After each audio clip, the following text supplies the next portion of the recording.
Hello. We're back with script notes. It's been a couple of weeks since our last one, as always, but we are here again. Um, and we're talking about a script that you might have seen discussed before on the stream today with its lead author, I think it's fair to say. But I'm here. I'm always here. It's my channel. Makes sense. But also, as usual, for a script notes, I'm joined by Navian. Hi, Navian. How you doing? Hello, I'm doing as well as I think I can be. Well, hopefully, we're going to have you back for some Tuesdays in a few weeks, and maybe Fridays. Is that Probably, right? yeah. Yeah. Hopefully. Hopefully. Um, assuming that everything goes as planned. But we've always had Mondays. You've always been here on Mondays. You've always been the little goose at my side, honking at me whenever I try to defend. I don't know. You're no goose signs? Yeah, I was going to go with Yeah. a script interaction, but the no goose signs also work. And today, we are joined by Ekin, who is I think it's fair to say, lead author, Ekin, of Lunar Eclipse. Yes. Yes, I think that would be fair to say. Well, this is your script, but this is one that Nathan also has a bit of an interest in, but we'll get to that later. How are you doing, Ekin? I'm good. How are you? Yeah, not too bad. Glad that you could make it, could come and talk about this script with us. I have run it. It was one of the few scripts I've run in person, but we'll get to that later because that was a hell of a game for all the wrong reasons. But that's entirely fine. But yeah, you've people know you from several streams. I think this one was this script was made as part of one stream a while back, but people will know you from the often the Thursday and old Sunday games, I think, over on TPI. Yep. I am fairly regular on TPI. As you mentioned, this script was built as part of Bardic Puppy's Script Builders Workshop stream. I am also fairly regular on the Off Meta channel as well. Yeah. How long have you been playing the game, Ekin? We always like to talk to people that we have on as guests about their Clock Tower past. So, yeah, how did you find the game? When did you find the game? Yeah, so I've been playing it for quite some time at this point. I've first discovered the game on the summer of 2018. So about 5 years almost now. That was before the Kickstarter even, right? Correct, yes. It was before the Kickstarter. The game was just in prototype mode, coming towards the end of the development, I think. And I discovered the game through a local university board game club. The now fabled storyteller John G was running weekly games at his, board game club at his university, and I discovered that group through a friend, and I discovered the game there. And I immediately fell in love with it. So I kept going back to play it, and now I have been playing it for such a long time. I had no idea you've been around for that long. Yeah, me neither.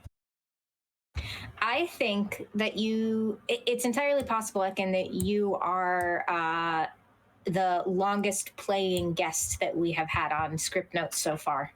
We've had a few. We've had Tyler, Ed, and Emily. I don't know how any of them compare.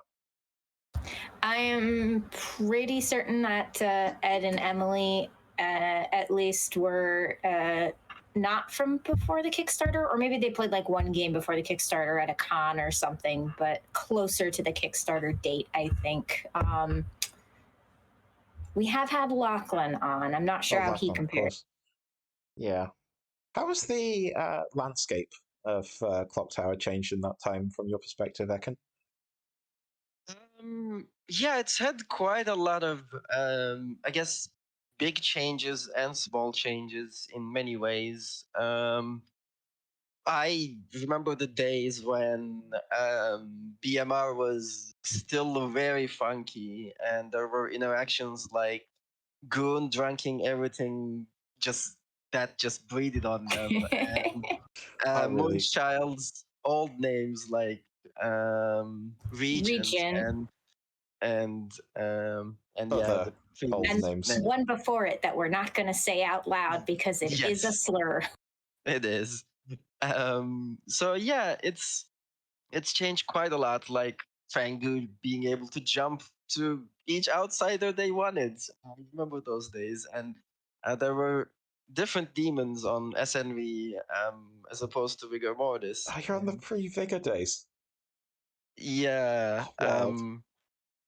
it's it's been quite interesting to watch it being developed, and of course, since those days, the game got kickstarted, and an entire pandemic happened, kicking off a lot of online play and stuff. So it's been fascinating to watch and be part of all kinds of interesting developments in this game. That's yeah. That's well. I've been meaning to run old BMR for a while. Um, how horrible is it? It was bad. I'll run one game of old BMR sometime. Maybe two. One on the unofficial and one on stream. Um, see how far we've come. Yeah, Um, I think it would be interesting. Are you going to run it with the old lunatic name, though? no. Next question. Fair. I think I'm going to go with the point. I think I'm going to go at the point at which we had the Regent, because by that point we still had the Lunatic. I think. Like, I think that's the point. Like that script, that version of the script is the most recent version that still has all of the absolute nonsense in the characters, but um, has the least problematic outsider names. Fair enough. But yeah, that's that's my plans for the future. But yeah, Ekin, do you remember chatter now talking about the old Fangu? We could run jump around sometime. I think we've run it once before, but we could do that again. Um, but yeah, do you remember any of your first games? Chatter also refusing to believe that 2018 was 5 years ago. But yeah, Yeah. As do you Malaki remember? said, it was only 3 years ago. Yeah. Do you remember any of your early games? I honestly don't, because I've played so many games since then. Like the early days kind of blur together a little bit in my mind, and I I don't know. I guess if I don't know if you would count that as a mistake or not, but I've made the mistake of not really recording any of the early games or even the recent games that I've played. Like I didn't keep any records of what character I've been or whether I've won or lost or anything like that. I play the game for fun, so just trying to dive into that and make statistics out of it makes me feel a little bit less fun for or more like work. I guess because for my work I do a lot of data stuff, so I try not to do that for my hobbies. Yeah. But I think I might have been maybe the Saint for my first game, or one of the outsiders, maybe the Recluse. I obviously started with Trouble Brewing, and um, I remember it being fairly I remember being fairly chill about it. So I must have been an outsider because I find joy in Outsiders a lot because it's less responsibility. So but I don't remember the exact details or whether I won or lost my first game or even the first couple of games. But as everybody else, I started the Trouble Brewing and then dove into the other two, and I found a lot of craziness, even in the other two in the early days. And then as played more and more, I got used to it, and I have enjoyed them a bunch and kept coming back to them. So um, yeah, but yeah, I don't remember early days. Early days at least. I remember the early days of the streams a little bit. Um, Oh, the so Roll20 era. yeah, so I think I've seen it on Roll20 maybe, or maybe the very early versions of the Brain Tool. But I remember at least on one of the streams there was a Boston Day, and one of the local Boston storytellers told me about the stream, and either I found out about the streams through that, or maybe I was watching it for a little bit, and then Boston they brought it for more of my attention. And I remember joining a game and enjoying online play a lot as well.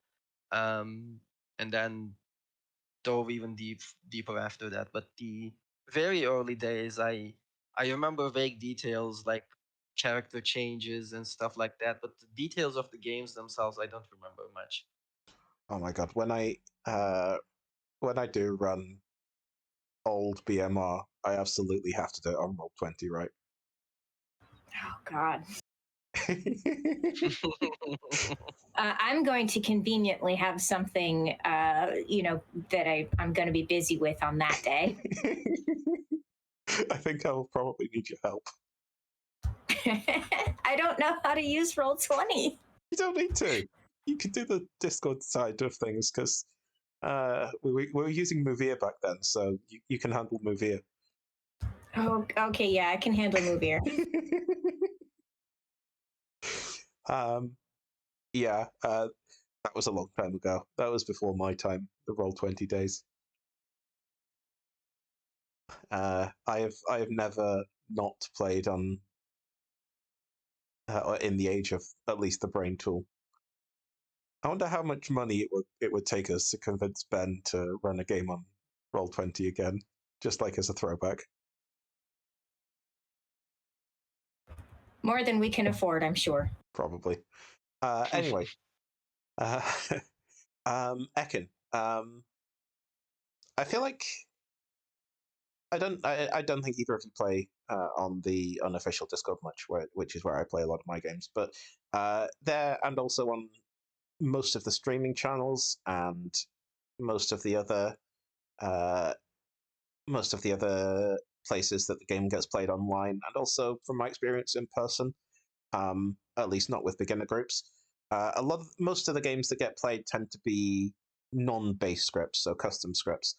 Um, I feel like that probably wasn't the case when everything was already new and shiny, or the game was still young. How has the development of custom scripts been from your perspective? Yeah, so I do think custom scripts came to a lot of attention like during the days of the stream when they I think wanted to mix things up and wanted to run non-base tree stuff. So they started putting out the script competitions. Um, in the early days, it wasn't just about like characters. There were, I think, competitions like build us an interesting teensy build script or stuff like that. But at some point, I remember like being turned into the becoming about the character. So that's when I mostly got into custom script building myself. Before that, of course, the base tree was, like you said, just shiny and new.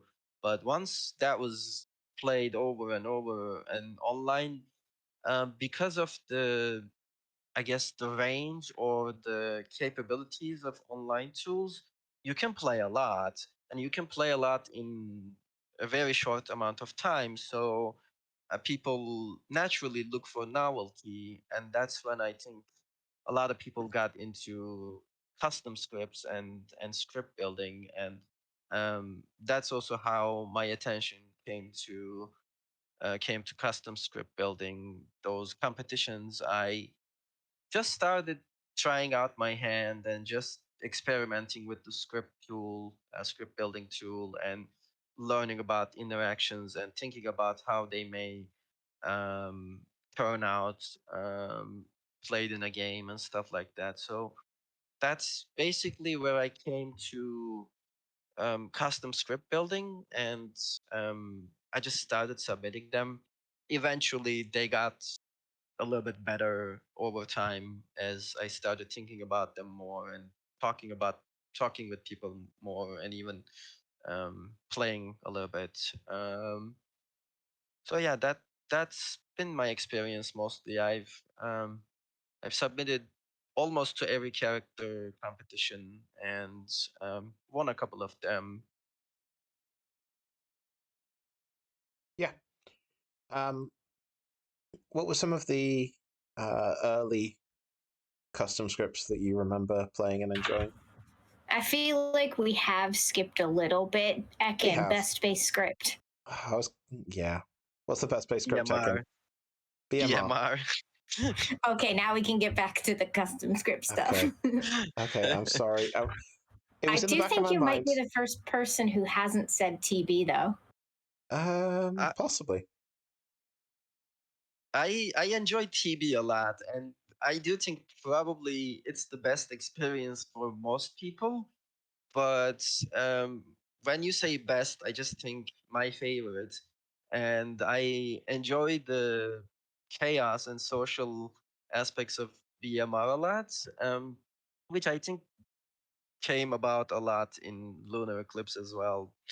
So Okay, so looking at the script competitions, so you won for Legion, and then you won for Mazephiles, and you won for Huntsman and Damsel, and then you won for Atheist.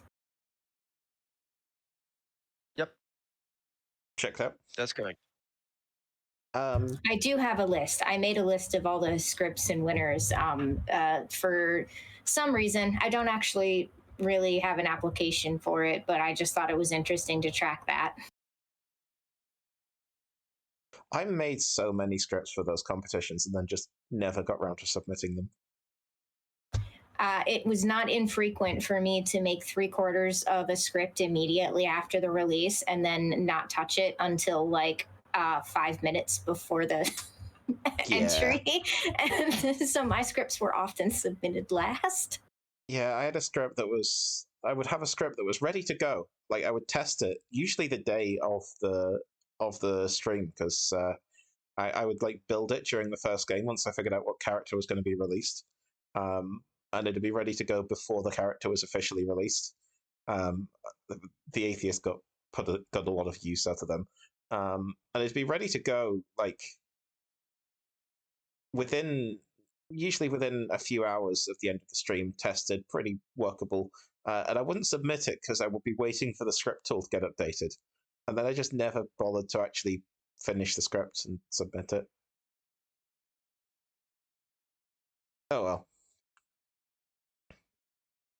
Um, but yeah, you were certainly one of the like Navian says, you won a fair few of those. Um, as did Navian, of course. Can't forget that.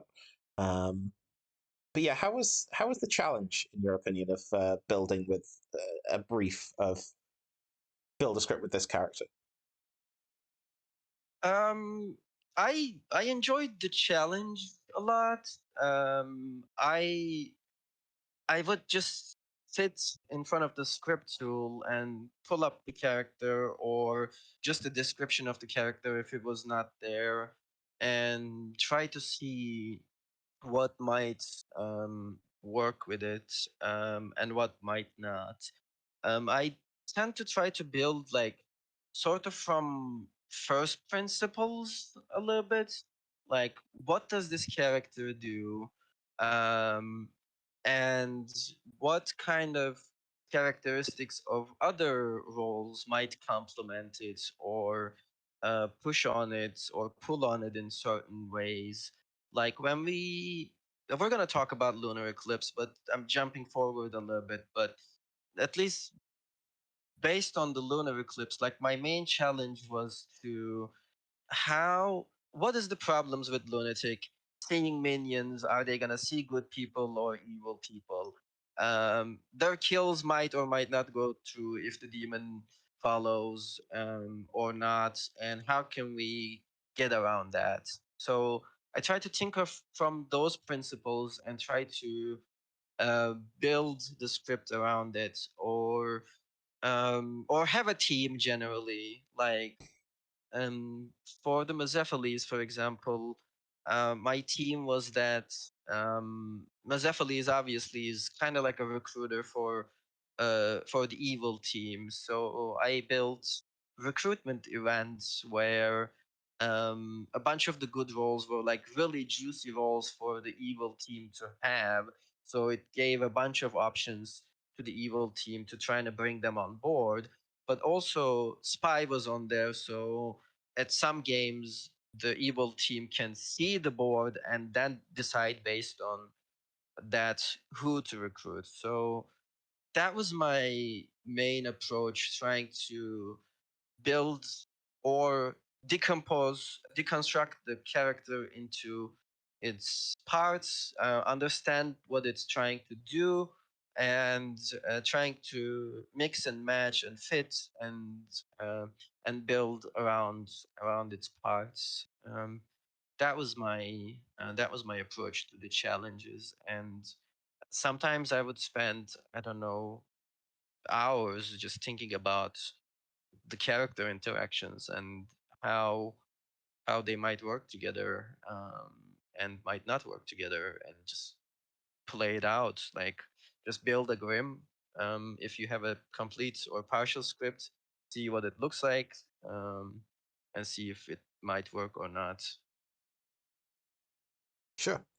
Um, yeah, you mentioned Lunar Eclipse. We can talk about that a bit. And your sort of focal character was the lunatic, or one of them certainly. Um, do you want to talk? Do you want to talk a little bit more about like your just sort of baseline influences for the script? Like, what made you think, okay, I'm going to build a script that does that? Yeah, sure.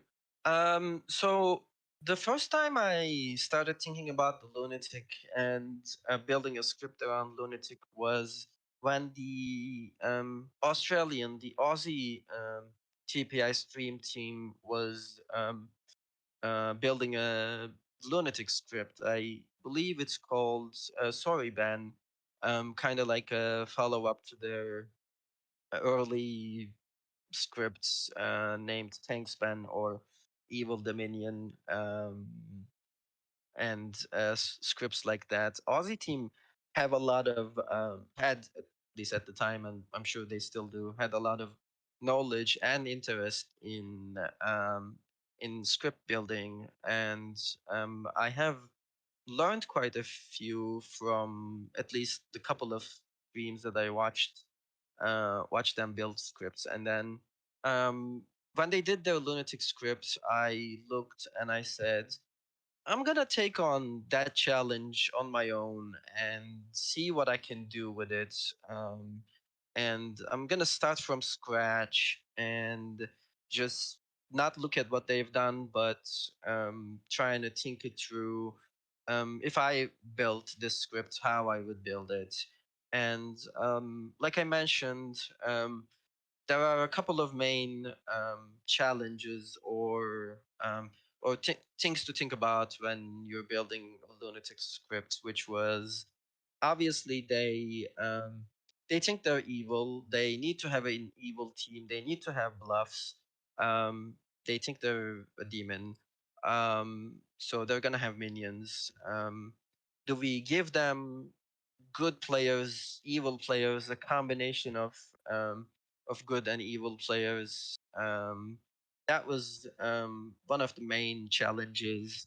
And then, as I mentioned, they target players, and whether or not they die is a uh, big sticking point. So, what characters might work with that? What characters redirect kills or prevent kills? And what can we do about that? So that was the main core idea, and that idea kind of persisted throughout different versions of this script. So things like lycanthrope and mayor stuck through because that was the main characters, core characters that took on the challenge of redirecting kills. If a lunatic's kills aren't going through, then lycanthrope could be a reason why that's the case, or mayor could be another reason why that's the case. So those characters kind of persisted through, and um, on the minion side, as a lot of people know, there are a couple of characters that help with that. Papigor being one of the very early versions of that, but there is also things like the magician and the marionettes that you can give to the lunatic. Um, if they're getting a marionette, then they're not gonna know if they are good or evil. If they're getting three, or in a 2 minion game, if they're getting 3 minions, or in a 2 minion game, if they're getting 3 minions, then it could be a magician, which will make them a little bit hesitant to talk to their minions and stuff. So um, that was kind of the core idea, and then the rest of it is kind of uh, built around those ideas of the lunatic. Things like Zambul persisted true because if a Zambul lunatic dies, then they're still not sure if they're the demon or the lunatic until they don't get a kill when they're supposed to get a kill, right? Or a Vigor Mortis kind of came in a little bit later, but has persisted because they fill in the gap of being an outsider, right? Because if the lunatic is a vigor mortis, then because they take away an outsider, they will kind of sort of fit into the outsider count correctly because they themselves are an outsider, but they will think they took away an outsider, and the outsider count will make sense. Those are sort of the core ideas around the script, but of course we can talk about the history of it a little bit and how it started and where it ended now. Yeah, of course. Just before we do that, since the since we've been talking about the lunatic quite a bit, and we have actually had a few questions from Chad about this. Um, how do you feel about lunaticing the lunatic? I am personally not a fan of giving lunatics a lunatic, in unless under very specific circumstances. Because the thing with giving the lunatics a lunatic is that the storyteller sort of controls the kills, right? Because you have to tell the lunatic what their lunatic chose, and then give that to the actual demon as what their lunatic choice is. So you're sort of dictating the kills. But in the specific instances where the demon does not get a kill, or the demon is not in charge of the kills, like Legion or Little Monster or something, then maybe it's a little bit gray area. It might be okay.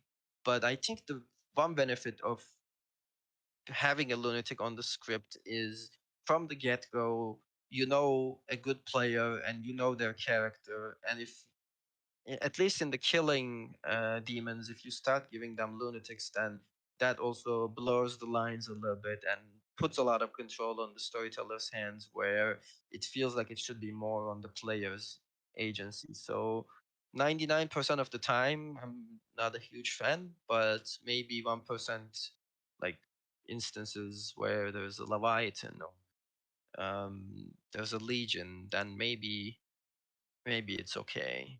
It could be okay. Sure. But yes, as you intimated earlier, we can talk about the history of the script and what went through your mind when we were talking about, or when you were thinking about your very early, or your first version of the script. Um, we can see just at first glance that it is a 4 demon script, which it didn't end up being. But yeah, talk us through this version. What were you going for that you've not sort of already mentioned? Obviously, we've spoken about Poppygrower, Mayor, Lycanthrope. But is there anything else that you want to talk about? I guess probably could have had this one up earlier, but that's fine. Uh, yeah, sure. So obviously, it's a little bit earlier version, so it has flaws and everything, and it progressed over time and became something else. But in this early version, I think some of the thoughts that I had was politician. I see a politician. So one of the things you could do is you could give the politician as a minion to the lunatic, and because they might turn evil, they might play along with it. They might keep them on the hook. Um, I think that was one of the thoughts behind politician before, as an alignment changer on the script before Goon came along instead. I remember in the early playtest, a Navian could chime in when they want to, because they were there most of throughout this process. But Lycanthrope was, I think, just chewing through politicians. If they smelled any sense of someone that might be a politician, uh, the lycanthrope would just target them and kill them, and then the politician might not have as much of an effect, or turn into a vanilla outsider from the start of the game, as opposed to trying to lead the town into the wrong conclusions and stuff like that. Um, Yeah, because as you mentioned earlier, um, you built the script over on Bardic's stream with mhm. Navian's help. So yeah, Navian was uniquely well suited to being able to contribute to this discussion compared to normal, I think. Yep. Um, Other than that, I see a goblin and a boom dandy. I think the thoughts behind those two minions, as opposed to what we have now, is um, goblin and boom dandy could be given to the lunatic as a minion more freely than other minions, because if they even if the lunatic discovers they're a lunatic and outs the minions, then the goblin might just say, "Hey, I'm the goblin," and then if get executed, they might win. So it was much more leery. And same thing with the boom dandy, except they wouldn't obviously claim boom dandy, but if they get executed, they might explode and end the game early. I remember those two being very dominant in the early playtest, and I think we decided to take them off because of how much they were dominating the conversation in general on the early games. There were also a couple of broken interactions, like Little Monster and Fool, where in the final day, the little monster could be given to the fool, and the fool could be executed and not die, and then little monster could kill and end the game. So those were some of the broken stuff that we found out from playtesting. And I think the idea behind Little Monster was that um, you could follow up Lunatic's kills as the storyteller, um, but because of the many reasons that I just mentioned, and how complex Little Monster can be. We're still waiting on that write up. Yeah. We decided to take it off. Come on, Ed. What are you waiting for? It's just a write up. All right. Well, then we hit version 1.1, which, if I've done it correctly, is this one. It is indeed. We still have Little Monster on the script. I'm not sure exactly what the changes that we do see are off the top of my head. Um, I have a log. I can walk you through some Oh, of the yeah, go ahead. changes. So Fool has gone because of the Lil Monster interaction, and Pacifist came in. Um, and then Politician is gone from the characters we talked about, and Goon came in. And finally, I mean, there's more changes, other changes. So let me just walk you through them really quickly. Chambermaids got replaced with a Dreamer. Balloonist got replaced with an Innkeeper. Seamstress got replaced with Artist, and Goblin got replaced with Baron. Um, I think the main ideas are because Goblin and Boom Dandy together were dominating it too much. We put in Baron, which is again another safe minion to give to the Lunatic, but also adds outsiders as an outsider manipulation, and would be aware that there's probably a Lunatic because they add the outsiders. And Politician got replaced with a Goon, which I think came from mainly the Lycanthrope interaction. If the Lycanthrope hits a Goon, they obviously, if the Goon wasn't targeted before them, they aren't gonna kill the Goon and gonna get drunk. So we needed reasons for the Lycanthrope kills to not go through, because Lycanthrope, without those reasons, can be really strong. So that was the main um, reasoning behind replacing the Politician. And Politician can be controversial and difficult sometimes. So I think Goon works a lot better in this context as the main alignment changer. Um, yeah. Other than that, It's interesting here because, I mean, the Goon also offers another explanation for the Demon's kills not going through, or the Lunatic's kills not going through.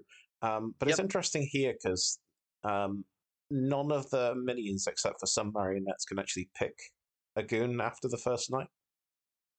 yep, But most of the demons can, apart from the baby.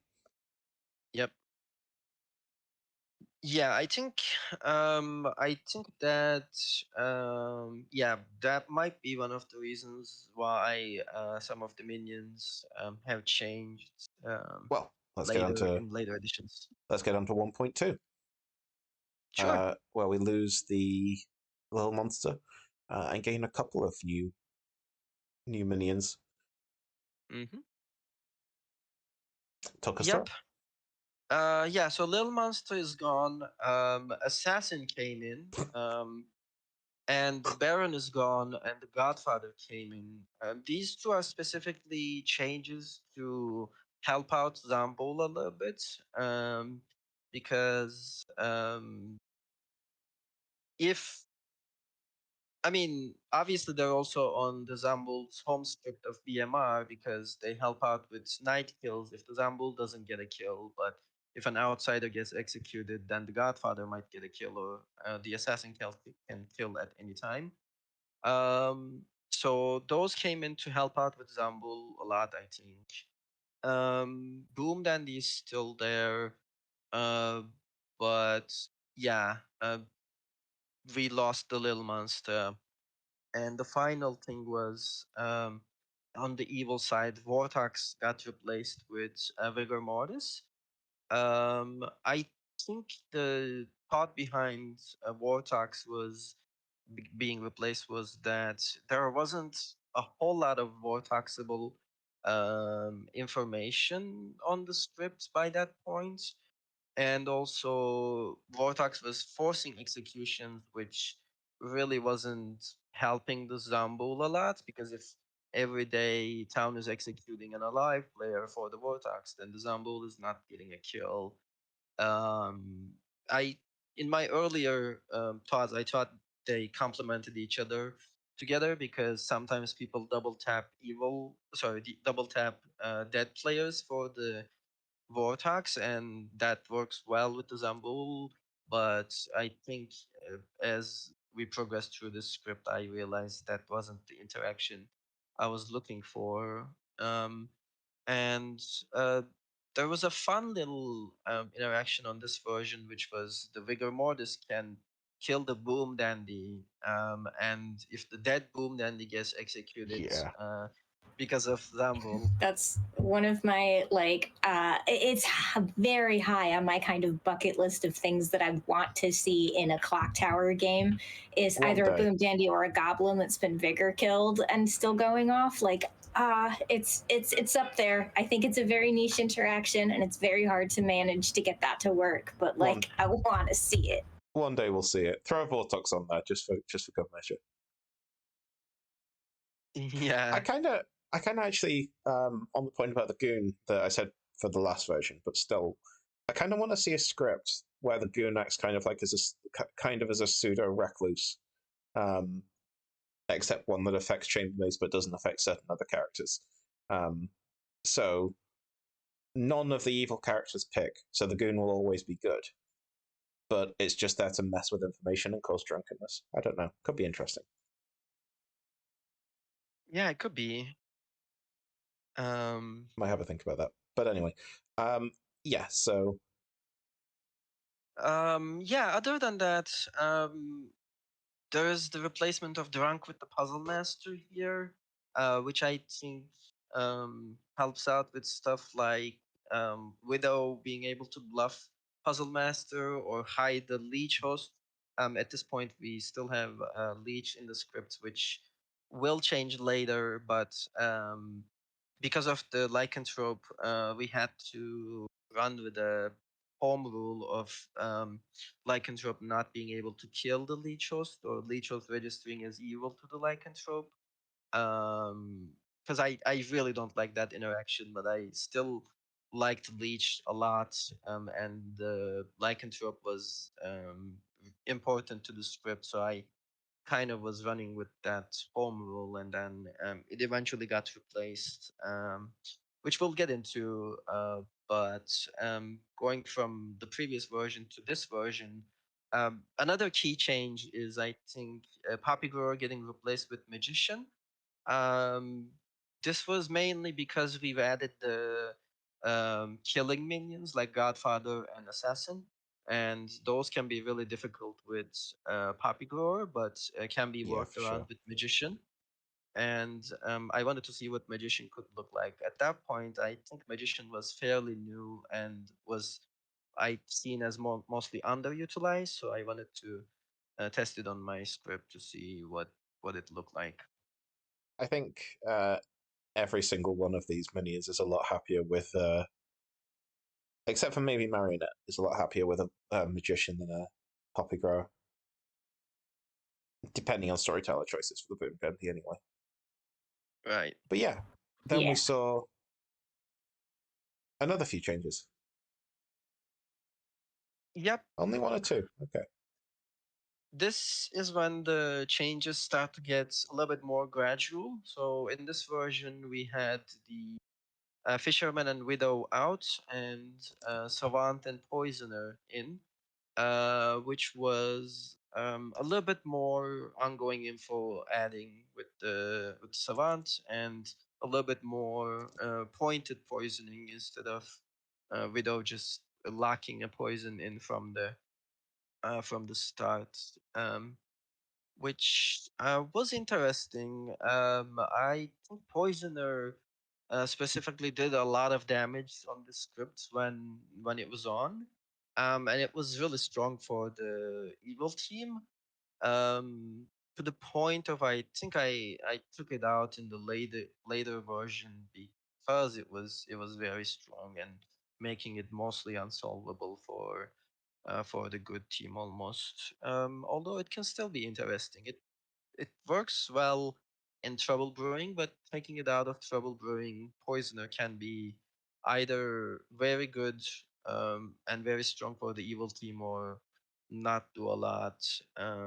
So it's a um, very interesting character for sure. Sure. Um, Not much to talk about for 1.3 then, beyond that. Um, so we get into 1.4, which has a few changes. Yes. So in this version, I realized that the Oracle, Sober Oracle, was way too strong against Zambul and still very strong against Vigor Mortis. So Chambermaids came back. It was removed in, I think, yeah, version 1.1, replaced with the Dreamer, and then Dreamer got replaced with Mathematician. Now Chambermaid came back to replace Oracle. Um,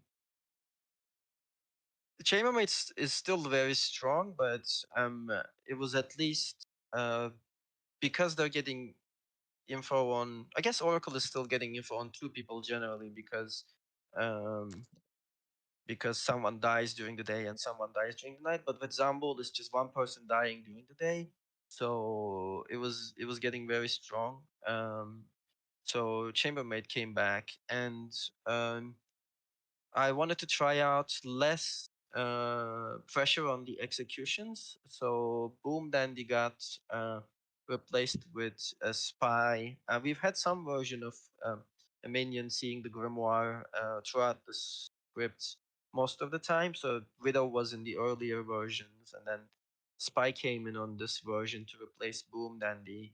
And from the previous tests, Boom Dandy has been um, good favored mostly. Like either they go off and the town quickly puts together the information and or just gets lucky in the final pointing, or just never goes off and doesn't have a whole lot of effect. So a spy came in to bring back that information, and I remember version 1.4 being still fairly evil favored with the poisoner spy together, which combined together make up the Widow kind of as a minion, but Widow has been less strong than Poisonous Spy being separately on the script.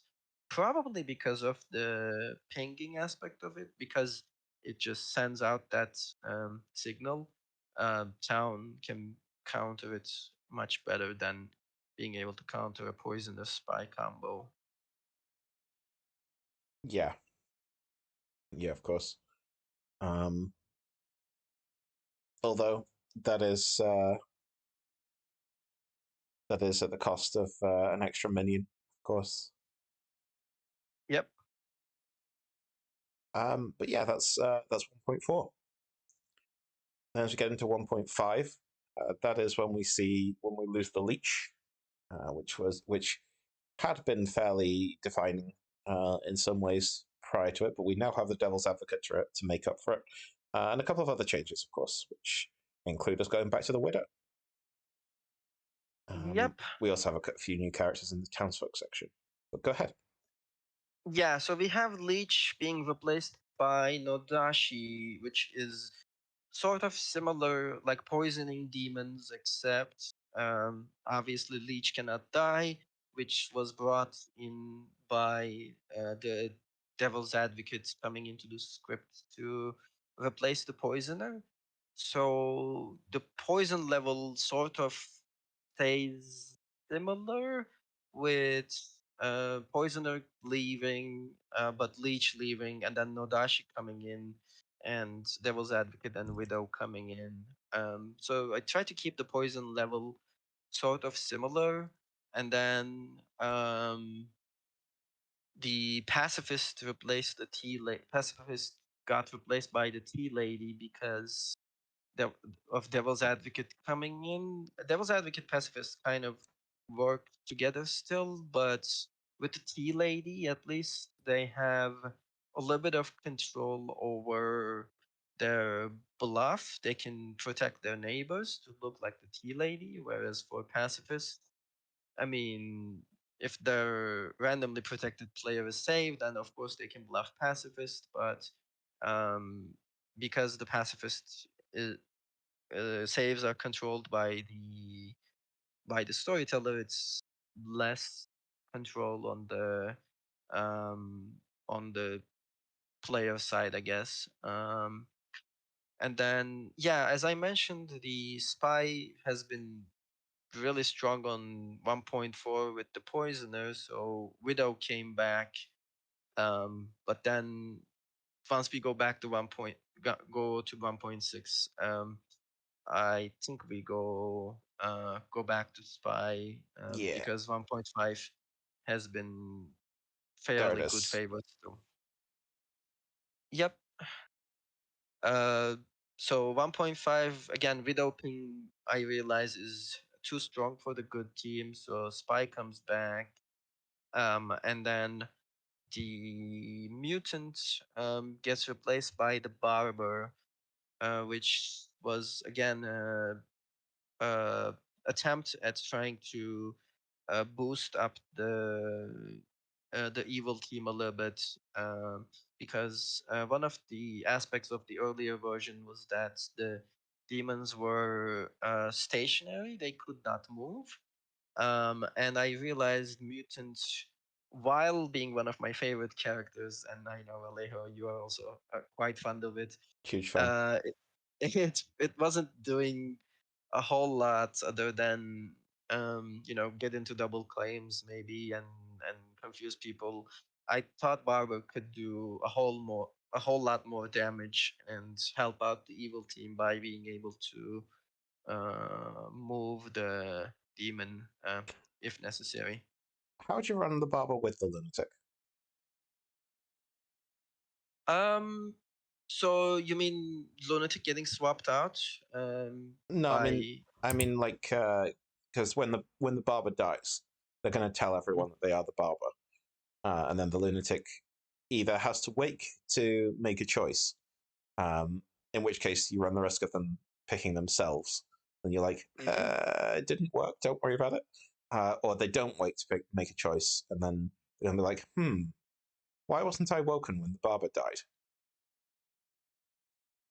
Yeah, that's kind of a good point. I think so far in the games that we've run with Barber and Lunatic together, I don't think I've woken the Lunatic to make a Barber swap, because it feels a little bit too much going on the side of trying to deceive the lunatic that they're the demon. Of course, you can tell lunatic anything because to convince them that they're the demon, but um, can you tell them that they've been exorcised, or You can you can. tell them? I know you can, but it feels like stretching it a little bit, and on the if the demon doesn't follow the barber swap or the lunatic tries to swap themselves, then it doesn't work. They find out anyways, or the demon does a different swap and they find out anyways. Then I don't think it's supporting the lunatic being the lunatic, or lunatic thinking the demon that much. So most of the time, I don't really wake the lunatic to do a barber swap, but it can be done. I think it can be done. It would just need to be. I guess I would have to try and see it, but I haven't really done it anyways. Fair enough. To this point, have you done anything like that? I don't know if I've ever actually had a barber die with a lunatic in play. I think too. So if you do give the lunatic the barber swaps, what like how do you indicate to the demon about that? Because the lunatic's wording is Yeah. that the demon learns who you choose. Not it used to, I think the wording used to be who you attack at some point, but it now just says the demon learns who you choose at night. So like I think you would. How do you indicate that to the demon? Do you show them like the barber token, point, and then the lunatic token, and then point to the 2 players that the lunatic swapped, and then give the like it's definitely weird. I don't think it's broken. I don't think it's unworkable, but like it's definitely a bit of a weird interaction, maybe. I think by rule you would. The lunatic doesn't say you learn what they were chosen for. So if you had, for whatever godforsaken reason, a lunatic who thought that they were the night watchman holding the baby, and they chose to pick a player, you would tell the demon who they chose, because it just says who you chose. And the barber does say that the demon may choose 2 players. So yeah, I think you'll probably go show the person who the lunatic attacked, quote unquote, and the person who they chose for the barber swap in whatever order they made that choice.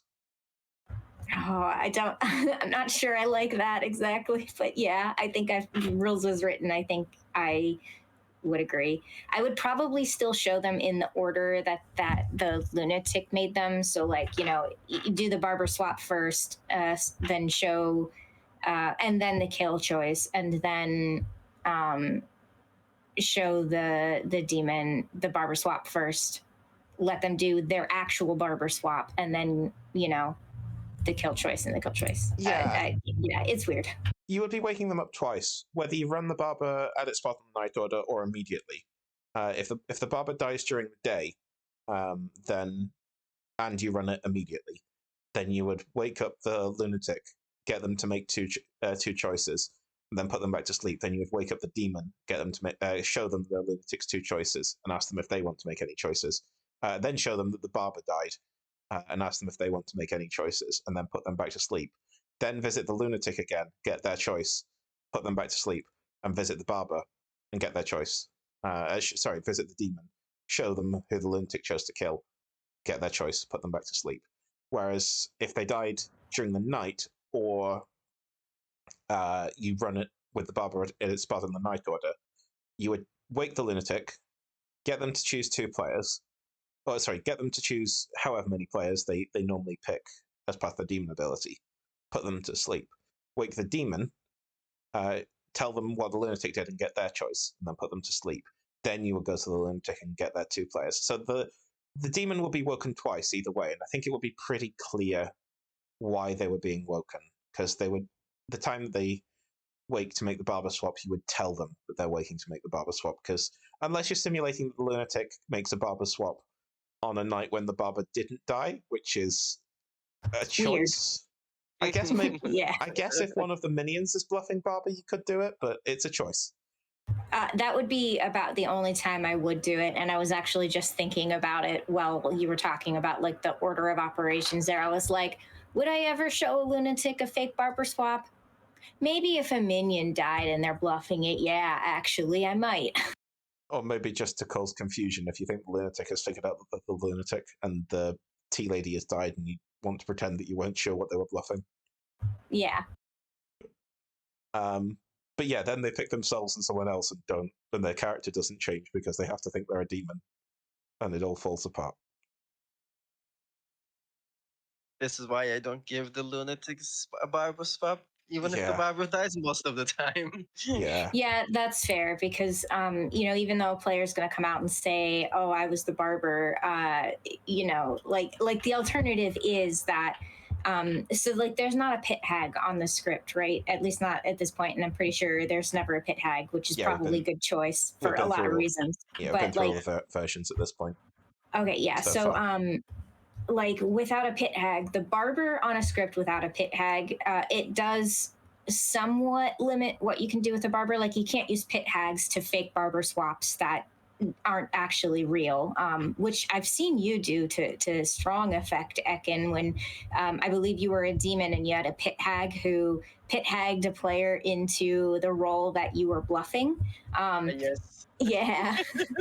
But so when you have a barber on a script without a pit hag, which meaning that you can't do that kind of thing, what that barber is very clearly there for is to swap around evil, or to, at the very least, even if you choose not to swap around evil, to make that more difficult for the good team to solve for. Right? You get towards the end of the game, a barber dies, and then they're like, "Well, we thought we knew who the demon is, but that's fucked up."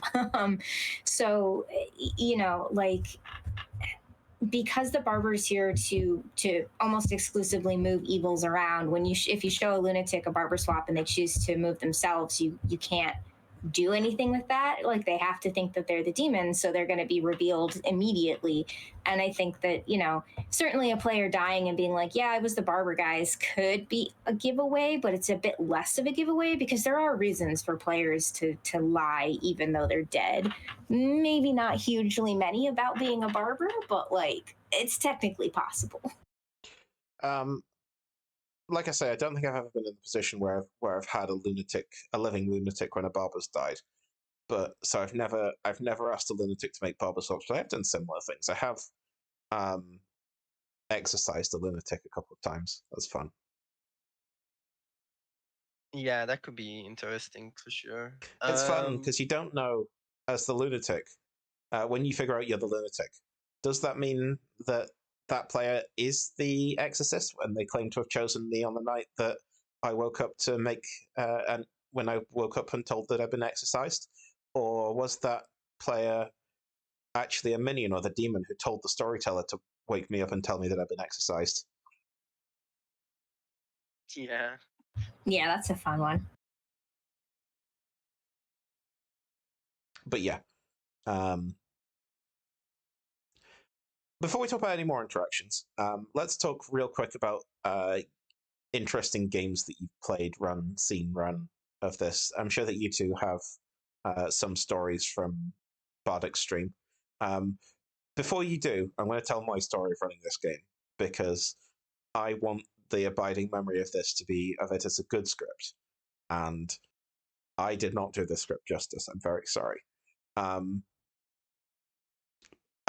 Suffice it to say that, well, I ran the game at 3 or 4 o'clock in the morning at Strange Mistake Games. number one. Yeah, Wrong start. at Strange Games Festival last year, having played Clock Tower and run Clock Tower all day. Half the players were absolutely hammered out of their mind, to the point where the lunatic woke up at the start of the first night, tapped their neighbor on the shoulder, and said in basically a stage whisper, "Hey, you're the marionette," because I told them that they were the marionette. And yeah, that was a good way to kick off the game. I skip forward a while to the roll call. Fortunately, they were the lunatic and not the demon, or that would have been a very short game. But we can skip forward to the roll call when I went around the circle, where you do the thing where you tell everybody what character everyone was and so on. I told everybody what character everyone was, and also the exact way that I had fucked up their character at some point in the game, because I managed to make a mistake on every single character apart from like one. Didn't tell the demon who the lunatic picked. Woke up the chambermaid when I went to wake up when I meant to wake up the innkeeper to get 2 picks, and then I had to announce that the chambermaid had died. Oops. Yeah, it was a choice. It was a game, and I am very, very. I want it on record that I'm very sorry to you, Ekin, for such a tragedy befalling this script. Hey, it sounds like a fun time. It's not an easy script to play 3, 4 o'clock in the morning with a bunch of sleep deprived or inebriated players, but Yeah. as long as everyone had a good time, then I think it speaks to the script's funness still, even if interactions got messed up. Yeah, but let's talk about actually good games of Lunar Eclipse. And as I say, I'm sure you two have many. Yeah, I'm just gonna say Evil Cannibal. evil cannibal. This is one of my favorite interactions of all time. The obviously the goon, the good goon, specifically not the evil goon, can be executed given the giving the cannibal the goon ability, and then the cannibal might get targeted by an evil player in the night, turning the cannibal evil. The first time this happened was incredibly funny. One of my local player friends from the Boston area, JSP, was the cannibal that turned evil in one of our games, and she was horribly confused, but eventually figured out what happened. She made actually uh, a YouTube video that kind of documenting her experience, which was very funny. Alejo, I'll send you the video and you can put it in chat if you would like. My chat doesn't filter. You can post it if you like. Okay. I'll just put it directly on chat then, and some of the listeners can go and have a watch. It's like a 6-minute video. Yeah, It was a bookmark that one. it was a very fun experience, and it happened quite a few times. It happens more often than any other script I've seen with Cannibal and Goon for some reason. On this Yeah, script, it's weird, isn't it? How sometimes a script just like you can have multiple scripts with one potential interaction, but then it just seems to get magically attracted to one script.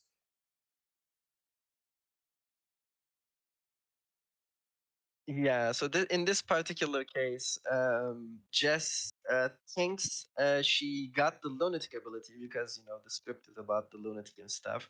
Goes to the goon, figures out they're the goon, and then thinks the goon is evil and that she's just poisoned. And then another friend of mine, Trisha, tells her that, oh, this is what exactly happened, and then she refuses to believe it. But she eventually won with the evil team still, um, but was horribly confused throughout the whole process, and it was a good time. Okay, here's one for you. Um, and it's a little bit of a very controversial hot button topic. Um, if the so the goon obviously, if they are evil, poisons the cannibal, and the cannibal can't turn evil. Could you tell the cannibal they've turned evil because they're poisoned? What do you think? Very controversial question. Yeah, I personally most of the time would not, because um, obviously lying about players' alignments is definitely a hot button topic. But this specific script is built around all of that. Obviously, we have the lunatic, we have the marionettes. So just for fun, every once in a blue moon, you might want to do it. But I most think of it the games, depends on who's holding the token as well. Like some people are going to be more entertained by having been lied to than others. And so I think it's one of those things that's like, do this with extreme caution. Yeah, yeah, I think that's like there are certain things in Clock Tower that know your players is the correct answer to. yeah, for sure. It's one of those things where if your group might have fun with it, then go for it, but be careful. Yeah. um, yeah, other fun game stories. This wasn't on Bard Extreme, but it was on my local group in a real life game. So we had a game where I was the minion, I was the assassin, if I remember correctly, and our demon was the Zambul, and we ended up with a final three of me, the demon, and the goon. And the demon ended up getting 3 votes exactly. and I told the goon when nominating them to just vote for a tie, and then we can turn them evil tonight, and they can win with us instead of winning with evil instead of winning with good. And the goon immediately raised their hand, and the what happens next is the funniest things I've seen in a game. The good team just they entirely pile up on the goon, and raise their hand to just put the goon on the block and make the goon lose with the good team instead of Oh, win with the evil team. Um, I'm glad the goon at least had fun with it instead of being upset about it. But it was a very sometimes you just have to funny laugh. moment. Yeah. It's kind of like I mean, it's not like at all, but in chat we mentioned a game that Navian ran a few weeks back on the Thursday stream.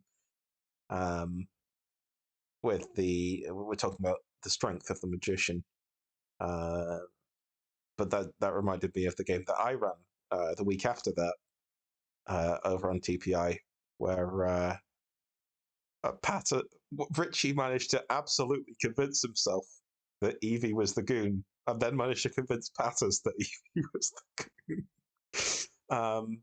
And Evie was not the goon. So Yeah, sad that was times. sad ending. But Evie was the trick, so they could have found good jumps. Anyway, that was a game. Yeah. But yeah. Um, yeah, anything else that you want to talk about in terms of the history of the script before we go into any more detail on its things that we've not really spoken about yet? Sure.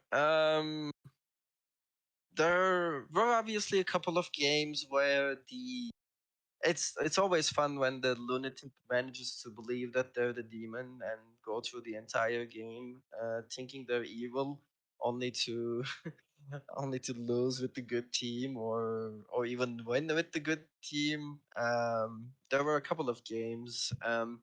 One come to mind from Bard Extreme. I think it was the last playtest that we ran where um, one of the players went the entire game thinking, as the lunatic, thinking they're the Zambul with a lycanthrope in the game, and then bluffing very successfully as the puzzle master and convincing a lot of people that there's a puzzle drunk out there when there wasn't any, and ended up learning at the end that they were the lunatic.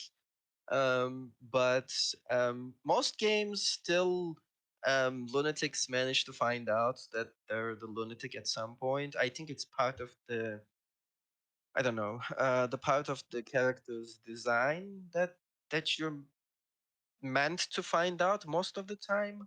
But some games when it goes sideways and they entirely believe the demon. The same thing happened to me with a different script actually. Um, I thought I was the Puka, and there was a little monster kills just following my kills, and I managed to think the entire game that I was the demon, only to find out I was the lunatic when I lost. But some games like that, they do go quite funny and quite memorable. So this script had a few of those.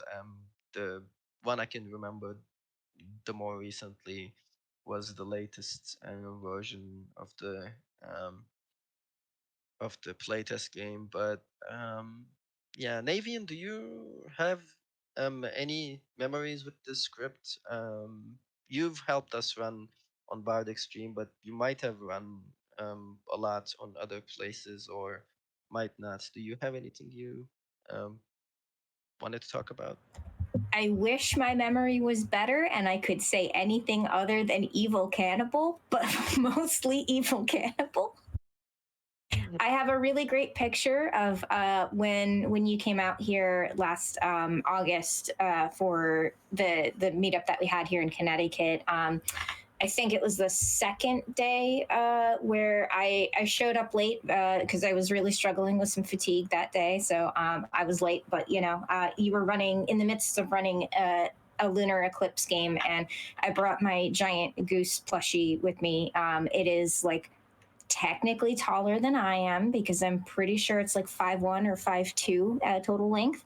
But anyway, I got a picture of the goose contemplating your grim. Oh no.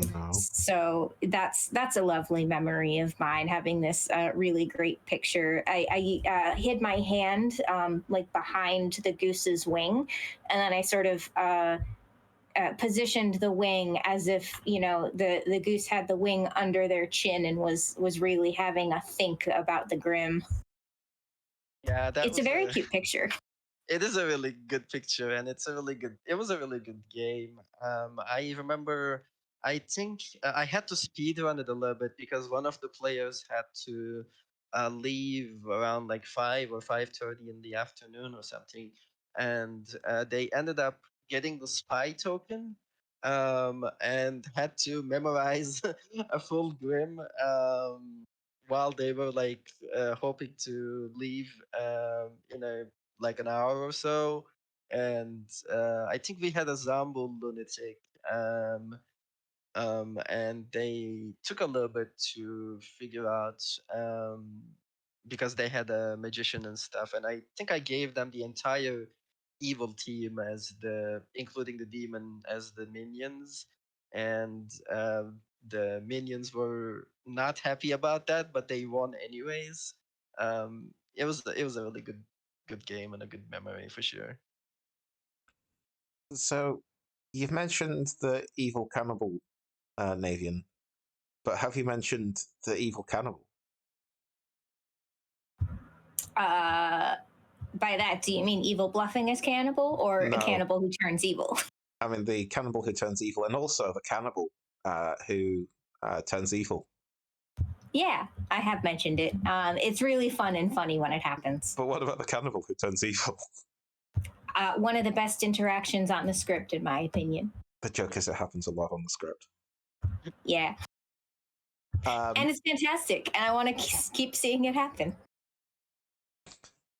Absolutely. All right, let's talk about the scripts in a little bit more detail then. Nadine, you are used to doing this with this script. You've had, what, 6 months removed from it? Best part of a year? How are you feeling about it now that you're getting the opportunity to look at it with kind of semi-fresh eyes? If you think I understand how time works, and every time I look at a script it's not with fresh eyes, then you've misunderstood the depths of my time blindness and memory problems. I can't even recognize my own scripts half the time. That is true. But yeah, I'm sure it's in there somewhere deep in there for you. But yeah, what do you see when you look at the script? I definitely see a lot of the BMR influence in here.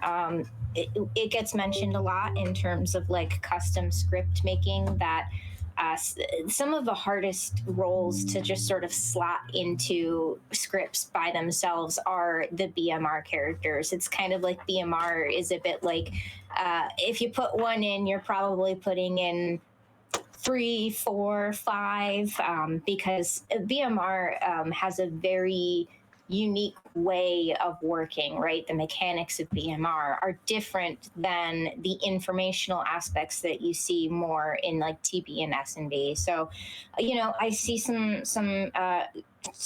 BMR influences here, but I think that they're the right choices to to bring in from BMR. Like, I think everything here generally fits the script really well.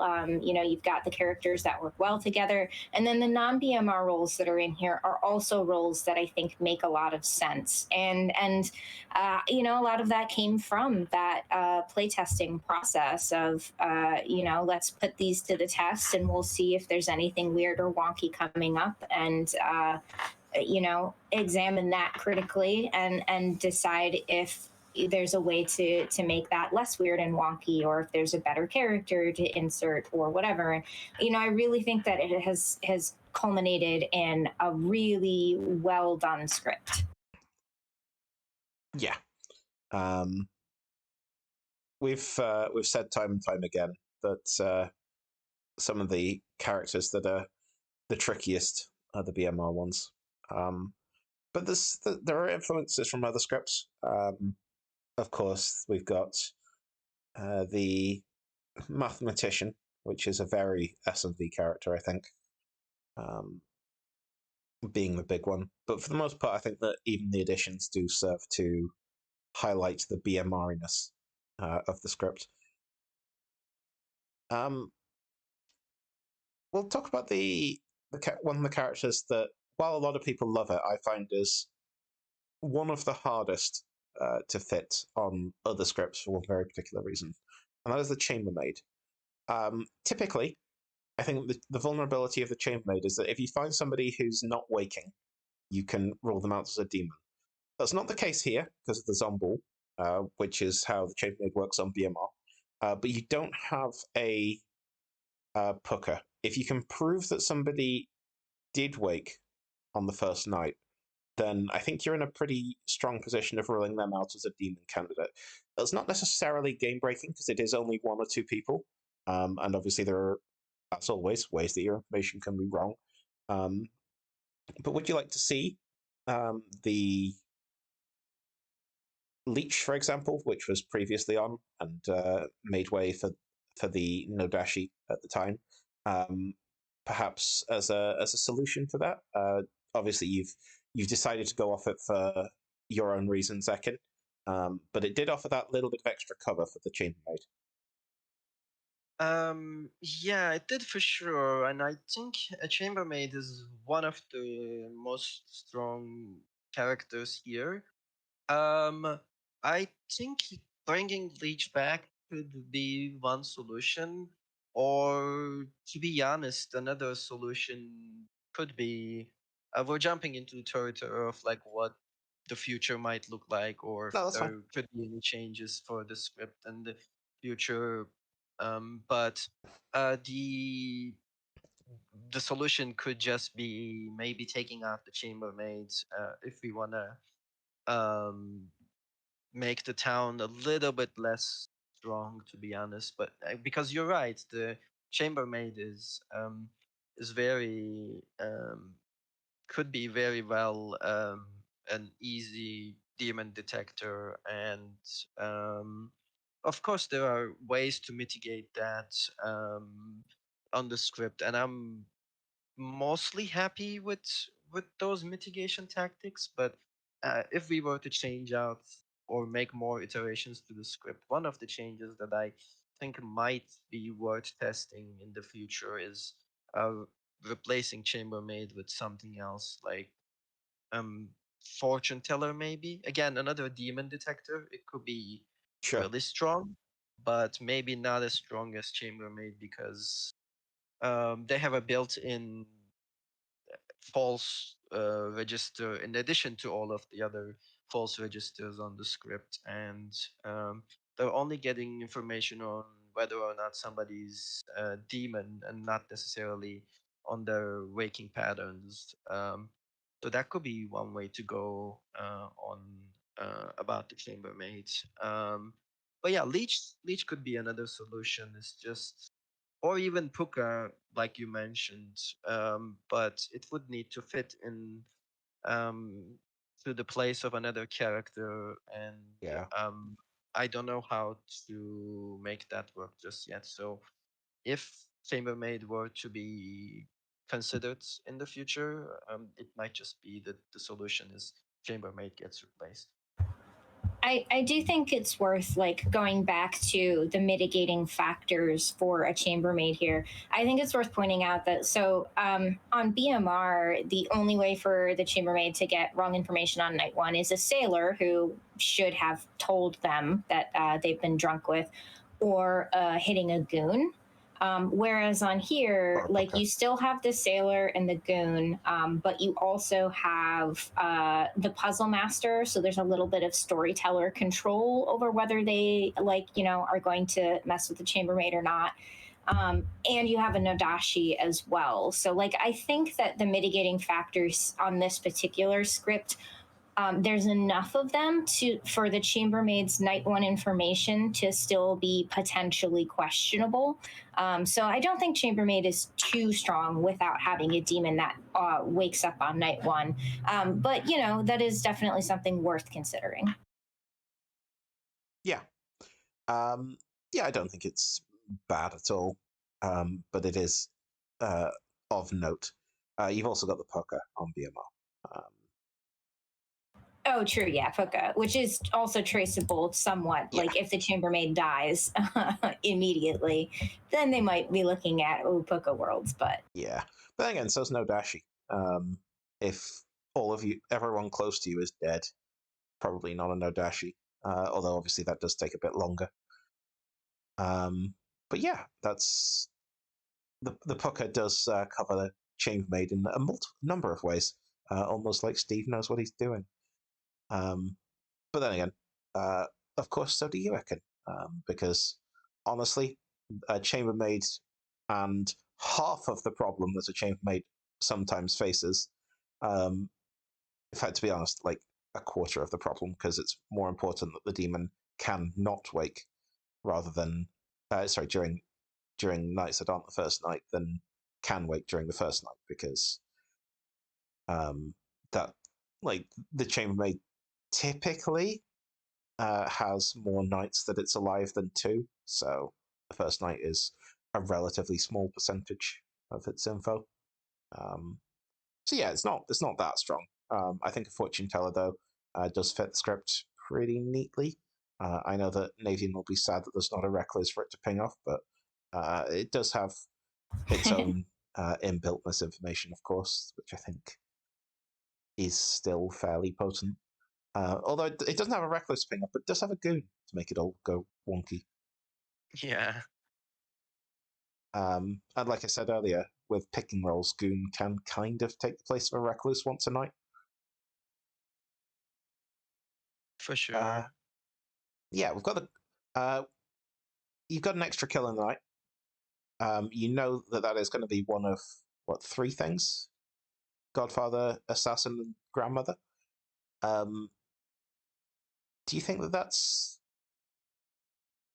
a lot, or not very much, or what do you think? Do you think that's yeah?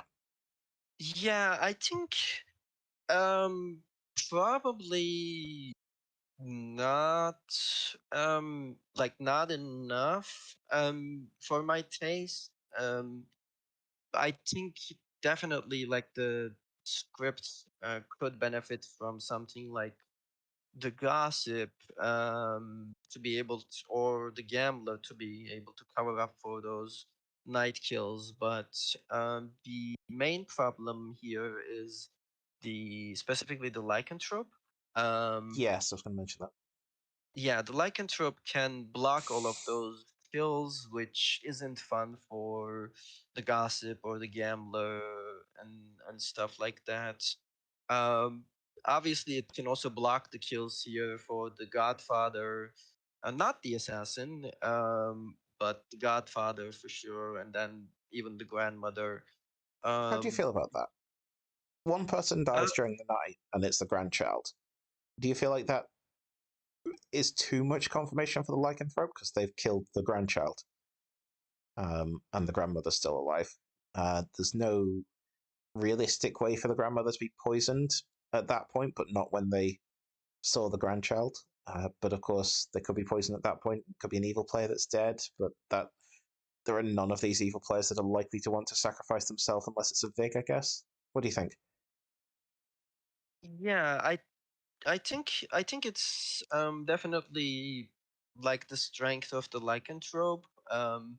If they kill the grandchild and the grandmother doesn't die, then they're sort of confirming themselves. Although there are still some elements of um, potential potential interactions where the grandmother could be evil, or the grandmother could be poisoned, or puzzle master drunk, or something along those lines. But it's definitely a strong case to think lycanthrope through. But as I mentioned, the lycanthrope is a bit of a key feature of the script, so I don't have a whole lot of solutions. In practical experience, what I see tend to happen is the lycanthrope just attacks the grandmother instead of the grandchild most of the time, because they would rather kill the grandmother, which is harmless to the good team, and not kill the grandchild, which might be an ongoing information role or a powerful role like the tea lady or something. So, in practicality, it doesn't tend to be as big of an issue as the theory might suggest, but it's a very powerful interaction still, and the way to counter it might be reading through grandmother or reading through lycanthrope. But I still like them enough in the on the script together that I am currently not considering in the near term any kind of replacements. But I think you're right that it might be some kind of exploit or weakness of the script for sure. What do you think, Nathan? I mean, I think it's something that's always worth keeping a critical eye on when you have like extra night deaths and there's very limited reasons for that. Keeping an eye on like, okay, when this does happen in actual play, when it is sober and healthy and it goes through, what impact does that have on the script? And is like the grandmother's downside to knowing a good player is that they can die, and being an extra death takes away an execution from the good team, right? Like when you have multiple people dying, that can shorten the game, and that in and of itself is potentially enough of a drawback that maybe that confirmation is fine. Like honestly, I don't see grandmother faked a lot on even its home script on BMR, and I understand the reasons why. Even if you give grandmothers a bluff, evil team often don't go with it because it ties you very specifically to another player, and evil a lot of times want to be separated from each other for valid strategical reasons. But like I honestly think that grandmother's not bluffed enough, and maybe if grandmother were bluffed a little bit more frequently by the evil team, maybe that would help balance the character out a little bit better overall. But yeah, I mean, I don't think it's something that needs any immediate changes or anything on here. Like I said, like keep an eye on it, see if it turns out that it's just every time it happens, it's just like overpowered and good immediately solves, then like, yeah, definitely look at changing that. But I think it's probably okay. Awesome.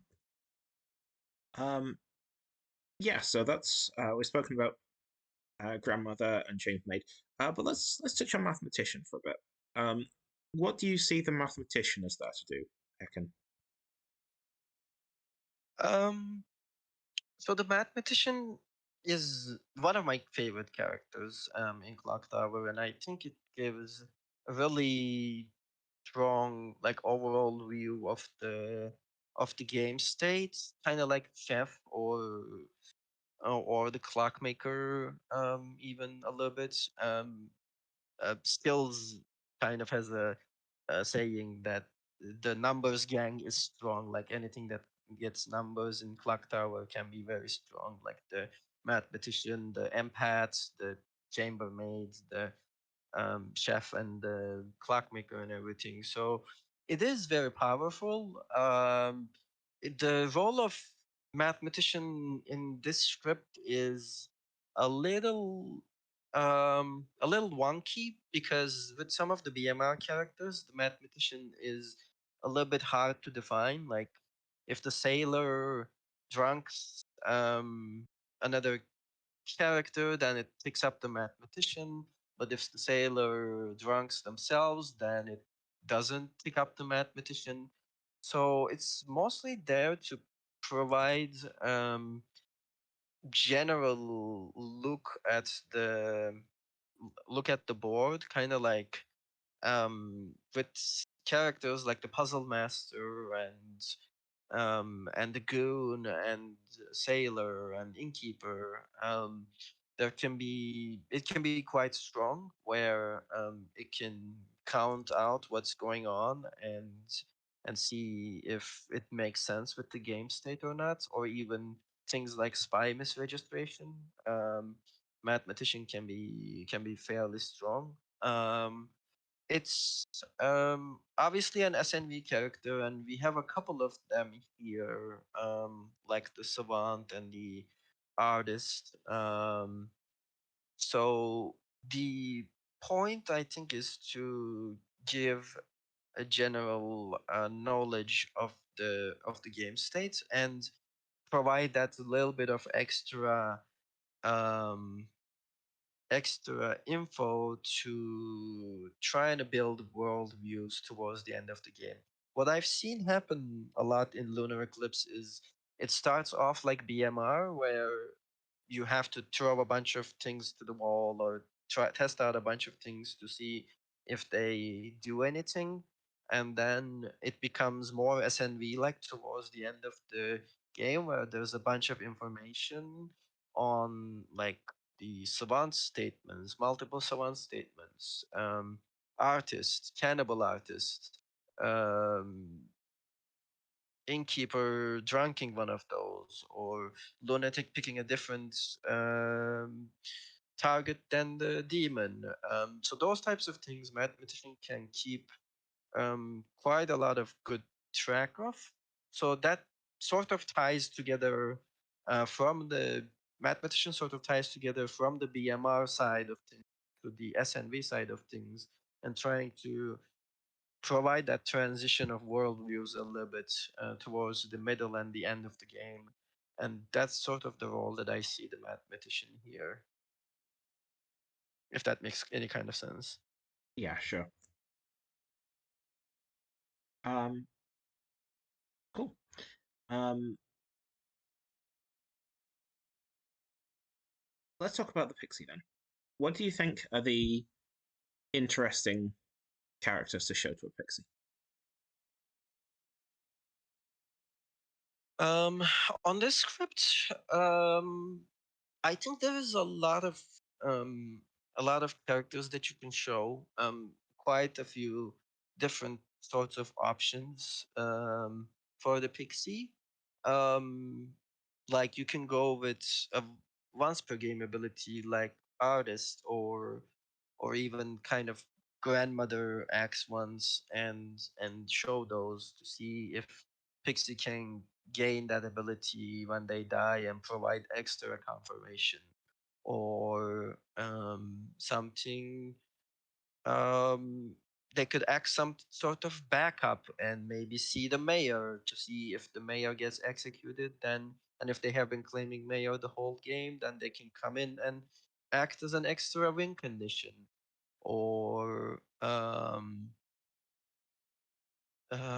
even the innkeeper, where if the innkeeper has been provide is meant to provide a lot of protection and then ends up getting killed early, then Pixie acts as a backup to gain their ability and start protecting the town, maybe. So it does have quite a lot of different kinds of options.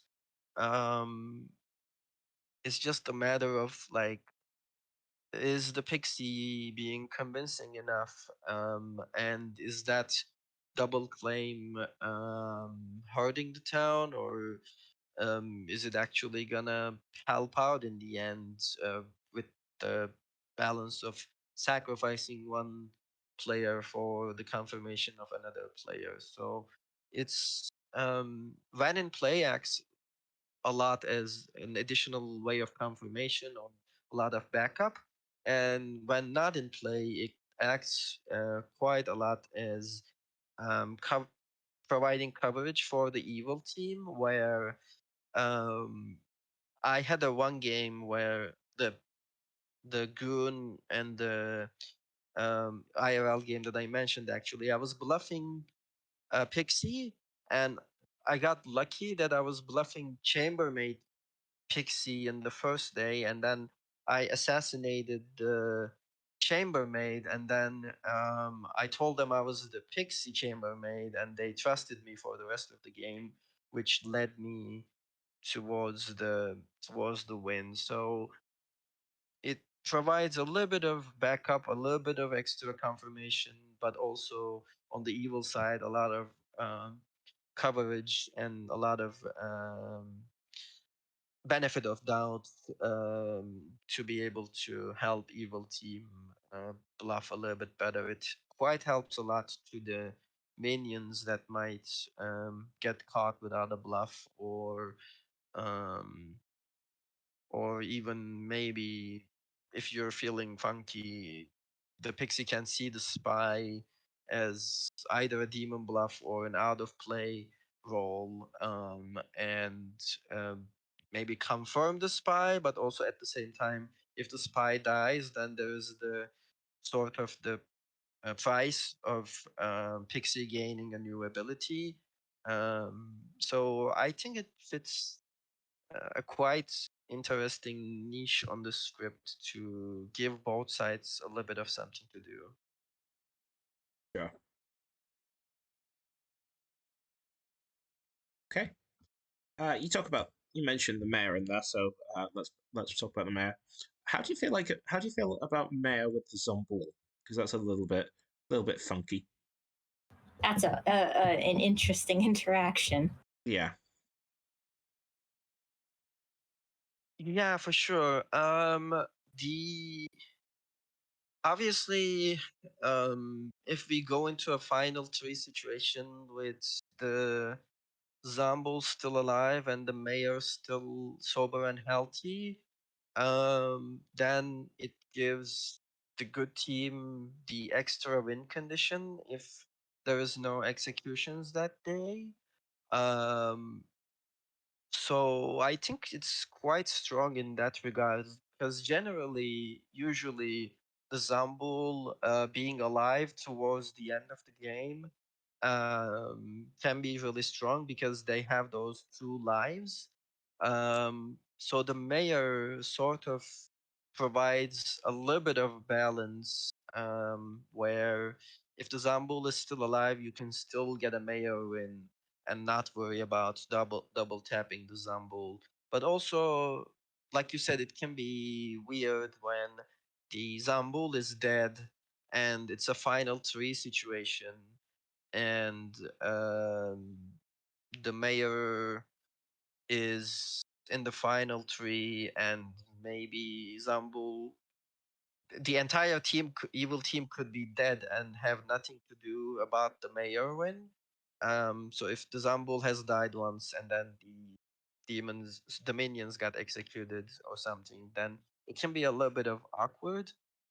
But I think I think it provides an interesting dilemma on the Zambul to do something about the mayor still if you put them together. And it can give the storyteller a little bit of leeway as well with the mayor bounces. That if the Zambul is targeting the mayor, then you can let the kill go to the grandchild, for example, and let the grandmother and the grandchild die together from the mayor bounce, and while allowing the mayor to live, it's also giving something to the evil team by letting the Zambul get a double kill with the grandmother grandchild pair. So um, it can be it can be really interesting, but it is at times, like you said, can be quite awkward sometimes.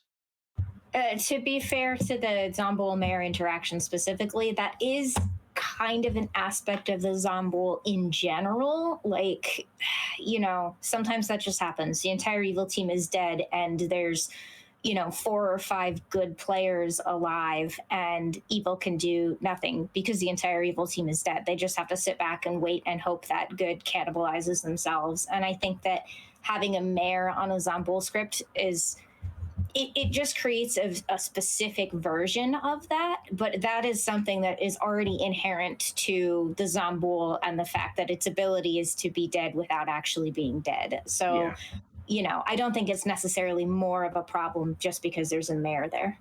I mean, it's just a bit weird that you can go for the mayor win, fail, and still have a chance to win the game. Yeah. But yeah, you've got the savant and the artist, your other two SMV characters. If you're the artist, how are you going to be using that ability? And what's a thing might you tell a savant that you might not on another script?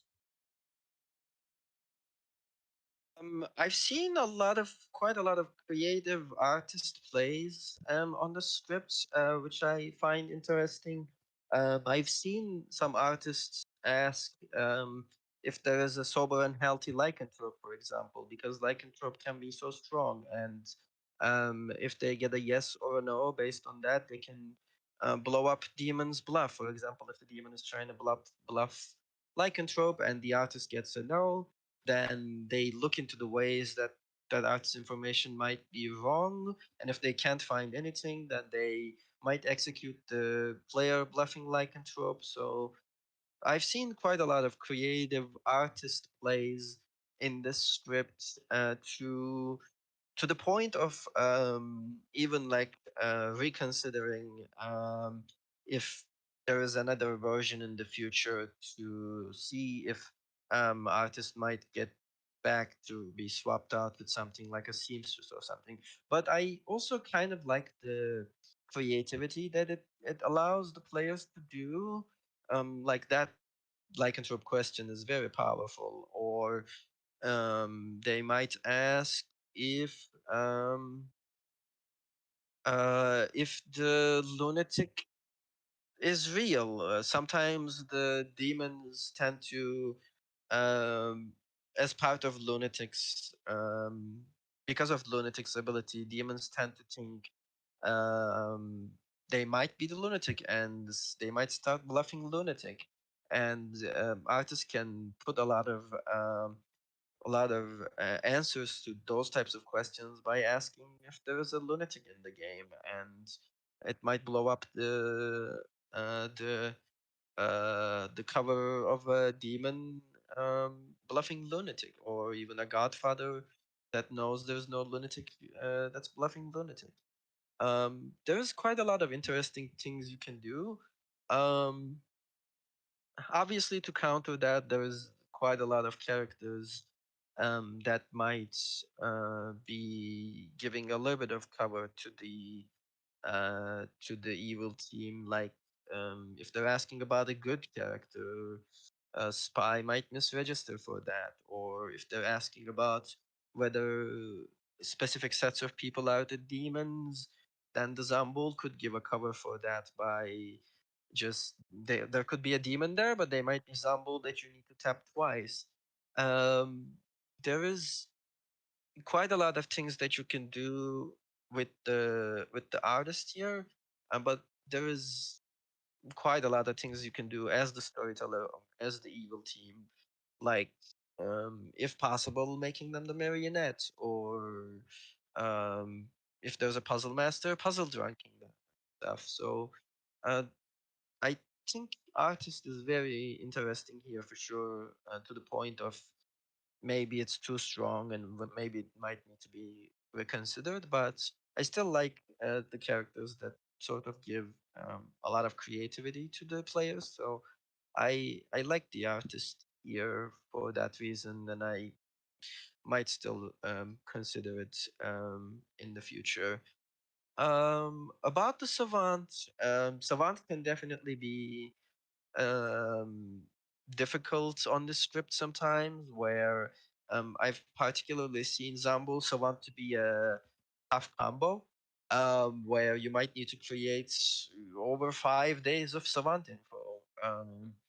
But I think it needs a lot of, again, creativity from the storyteller to balance that out and give statements that might um, not be verifiably true or false from the get-go, and see if the savant can put them together to create a cohesive worldview. But some of the examples of statements that you might give include um, stuff like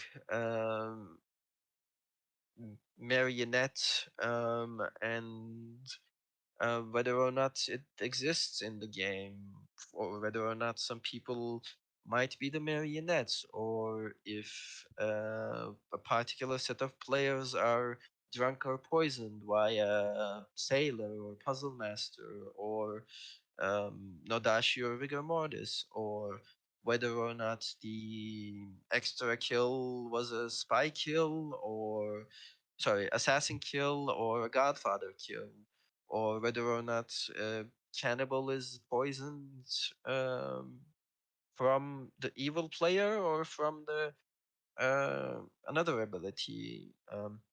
There's a lot of characters that allow a lot of storyteller creativity for the savant statements, but it's also demands them a little bit, if that makes sense. It's not the easiest scripts to find savant statements for, but over time, if you played a lot of SNV and played some custom scripts with savant, even teen civils like Lazayan Fair, you might be able to craft some savant statements here also. Yeah, for sure. Um, Damien, what do you think about artists? Do you think that's a good fit? Do you think because artists can be potent if there's no threat that Yeah. it's getting bad information. If it asks about um, a good character, then it might get interfered with by the spy, of course. But there's no Right. recluse to ask it to interfere with questions about who the demon is. Just, I guess, the puzzle master. And there's no Vortox to flip it either. How do you feel about it? I do think that artist is pretty strong in this script. Like you said, there's very limited ways for them to be drunk or poisoned, especially early on, right? So like you're if you're an artist and it's day one, there's almost no reason not to guess or not to use your ability, because if you're sat next to a Nodashi, barring a barber swap, you're probably going to be sat next to the Nodashi for most or all of the game. If you're puzzle drunk, there's nothing you can do to change about that. And like you said, there's no recluse to mess with it. The vigor doesn't poison until later nights. So there is, I think, and there's a cannibal too here. So like, there's a very strong incentive for an artist to use their ability early and then maybe sacrifice themselves to a cannibal and get a second use of that ability. The biggest thing that will throw it into question is the puzzle master, or maybe if they're, thinking that they're a marionette. But yeah, I think artist is honestly quite strong on almost every script that it's on, including S&V where it's home script. So, there's a reason that it's a once per game character, right? But yeah, I would say of all the characters that are on here, that's probably the one that I would be most worried about. It's like strength level is the artist, and especially if you get the double artist. Yeah, or even triple. Oh right, yeah, there's a pixie. Yeah. Actually, that's a question that I always like to look at when you see Pixie and Cannibal on the script together. What happens if you have two copies of the same ability active during the same day? Um, I'm, I'm not sure any of these are horrible. Although Tea Lady could be a bit rough, but you probably don't want a Pixie Tea Lady in general. Same goes for Lycanthrope. Um, Although Pixie having two active lycanthrope abilities is interesting.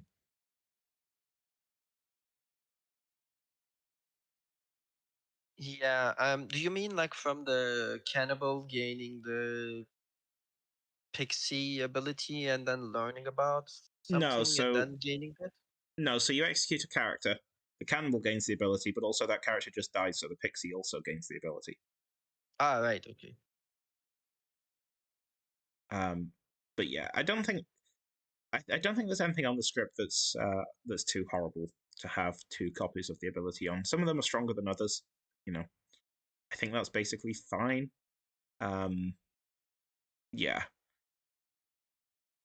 Yeah, with the lycanthrope, like you mentioned, you do need some kind of priority order to resolve them, I guess. Like, um, whether or not the cannibal lycanthrope acts before the pixie lycanthrope, or the pixie lycanthrope acts before the cannibal lycanthrope. Maybe some rule of thumb, like, if if they're gaining it at the same time, then you might as well just flip a coin to trying to decide who acts first, and then whether or not it blocks the other one from killing them. It's a very niche interaction that is kind of unique, but um, probably it's less. Like if you're putting Pixie, Cannibal, and Lycanthrope into the script, maybe don't show the Pixie, the Lycanthrope to avoid this type of order issues. I do think that's honestly one of the tripping up points for Pixie is when storytellers don't think hard enough about what to actually show the Pixie, and they're like, "Yeah, this seems cool," and then they don't think about the fact of like, "Oh yeah, I also have a cannibal in here. Maybe I should have been a little bit more careful about like what I'm doing with the Pixie." Because okay, so Stephen has talked about before the fact that clock tower characters have varying levels of what one could consider power, and a lot of the characters are also very contextual as well. Some roles are stronger or weaker depending on what else exists in the script and what else is actually in play. So having a cannibal and a pixie both being like able to gain a very like a stronger script ability all at the same time is like maybe think a little more carefully about that. And I say this as a storyteller who's made that mistake before and at one point had to come up with like 9 different noble pings throughout like the game. Yeah. Yeah. It can be a little bit interesting, should we say. Yeah, I don't know if there's anything else that I necessarily want to mention when it comes to the townsfolk. Is there anything you want to bring up here, Nadine?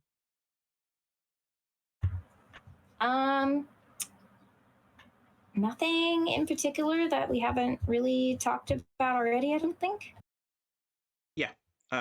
Okay, in which case let's have a quick chat about the outsiders. We've spoken about Goon, Butler, and Lunatic already in quite some detail.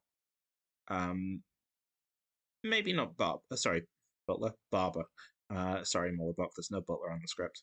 I think the Butler Barber and Sailor Slayer are like the two biggest, or Sailor Soldier Sailor even. Soldier, yeah. Yeah, that's it. Sailor Soldier and Butler Barber are like the two worst roles with regards to somebody saying one and meaning the other, and Yeah. it just across the clock tower community, it happens all the damn time. Yeah. But yeah, let's talk about the Puzzle Master just for a moment. What do you think are the interesting characters to drunk with the Puzzle Master? You can go with any of them, but what are the particularly spicy choices here? In the past, I think I've seen puzzle drunk magician create quite funny funny games. Like I remember Mike was at least in one of these games, and somebody made the joke of drunk Magic Mike. um, But just jokes aside, I think magician could be really interruptive and interesting on the script. So puzzle ranking them is something uh, that could be spicy and isn't exactly immediately detectable. That with the other drunkenness and poisoning, puzzle master might not be able to figure out as easily. Um, Oh yeah, for sure. Because the only people who are really going to be like, oh, this person is claiming magician, and we know that we hadn't seen them, is going to be the evil team, and they're not about to be like, yeah, you should puzzle guess the magician. Yeah. yep.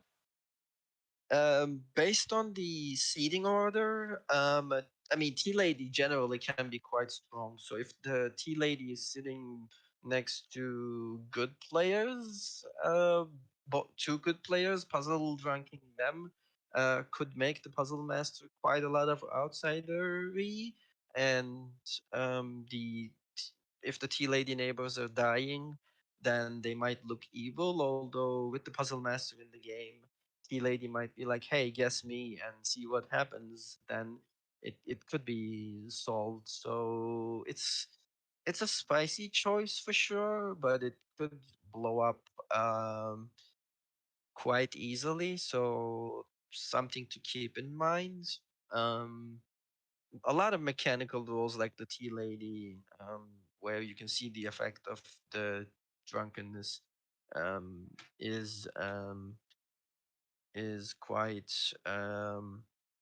something to be wary of, or could be quite interesting depending on your setup.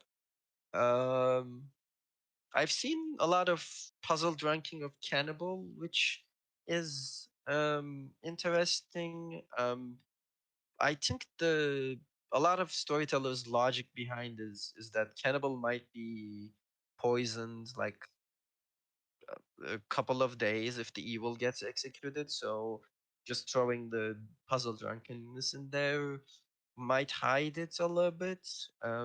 What do you two think about that interaction? I don't know why I see it a lot often, but I see it quite often than any other character. Yeah, I can see it. It's like it's kind of just sort of something for the storyteller to have in their back pocket. I think because the cannibal kind of a character that you can just throw suspicion at the most recent person, whilst also but also you can do it the other way, and like confirm the cannibal is just like, oh yeah, I'm definitely the cannibal. Everyone, you can all believe me. And because I'm a cannibal, we all know that because I saw people correctly, we all know that my ability is working correctly, right? Right? Yeah, I definitely agree.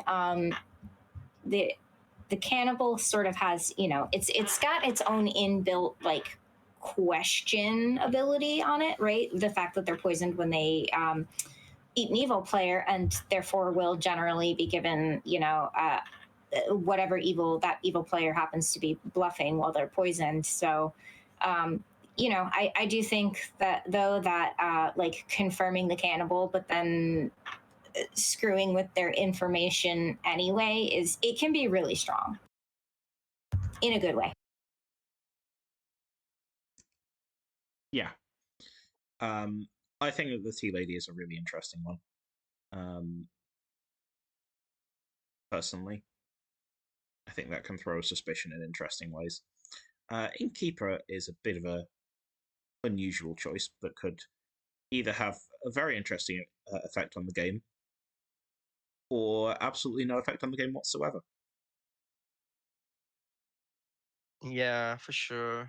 It really depends on who the innkeeper is choosing, and sometimes innkeepers can be really disruptive to the evil team by like choosing two evil players. So depending on who gets the innkeeper token and what their play style is, like would this player try to pick two evil players to try and drunk one of them? Then you could put the puzzle drunkenness on the innkeeper to see if you can stop them from ranking the evil players, or If your setup needs a lot of the kills to go through, like a Zambul, but you also want to have an innkeeper for a reason to that the kills aren't going through, then you might want to throw the puzzle drunkenness on the innkeeper to let the Zambul get a kill while making it look like a regular demon is not getting a kill instead of the Zambul. It could be a choice, and it could make for interesting games. I also think that so like with innkeeper, one thing that can happen is, you know, if the innkeeper's purported target dies, that can make the innkeeper look suspicious. Oh, you said you were protecting me and you didn't. Interesting. But we also have an assassin on the script, which and a goon, which will both potentially be reasons that an innkeeper has like the player that they protected has died anyway, right? Like they could be going, oh no, did I pick a goon last night? Or oh no, did the assassin just kill through this? So I think that there's a couple of reasons that make it not immediate.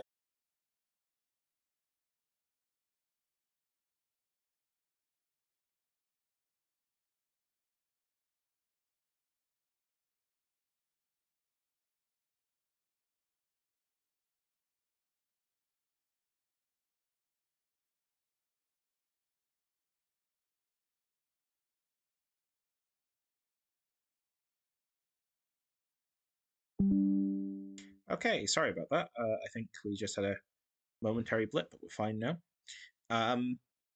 Yeah, let's go and go back and talk about Bob. We talked about it briefly a moment ago, but let's go in a little bit more detail there.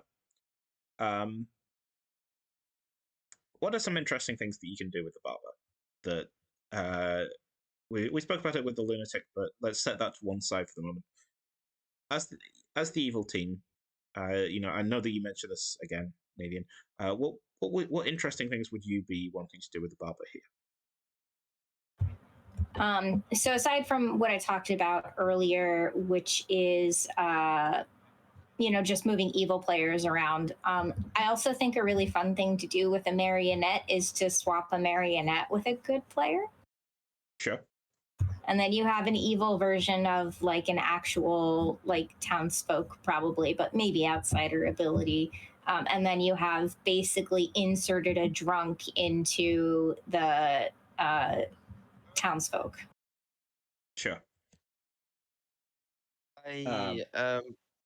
Sorry. No, go ahead.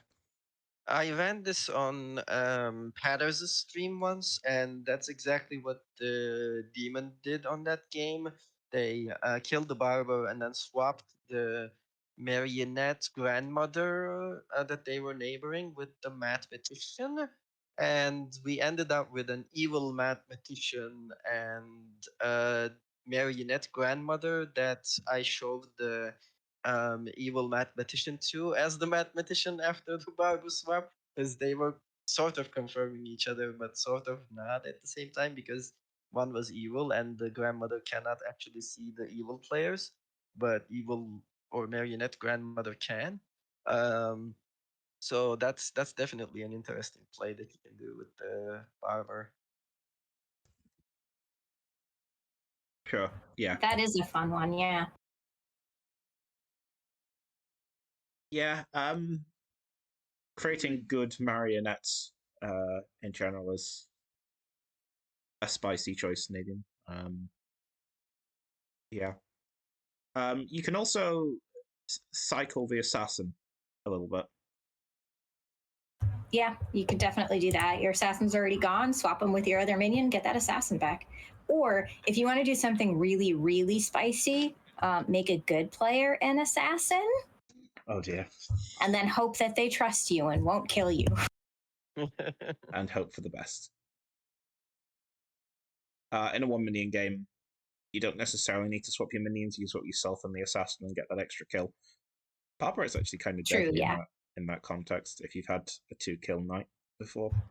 Yeah, absolutely. I think that Barber is, the biggest part of it that makes it an outsider is that the good team can't be sure anymore where the demon is, and any other info that they might have gotten earlier on in the game is now potentially just tossed out the window, right? But when we're looking at minions that can kill, doing a very late game Barber swap and putting a spent assassin back into play could be absolutely devastating. That could lose the game for the good team in a single night if evil is well coordinated with it.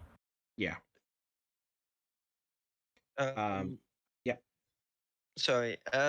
So one more kind of spicy, kind of controversial thing that you can do on the script with the Barber and the Zambul is to Oh no. swap a dead Zambul with an alive minion, and you end up sort of with a kind of like a vigor kill situation where an dead minion still has their ability, and the dead Zambul comes back to life. And I checked this with Ed, and this is how it works. I asked him Yeah. if you would need to bring back the dead Zambul to life because they are no longer a Zambul, but it's the Yeah. player's responsibility. So it can be very messy.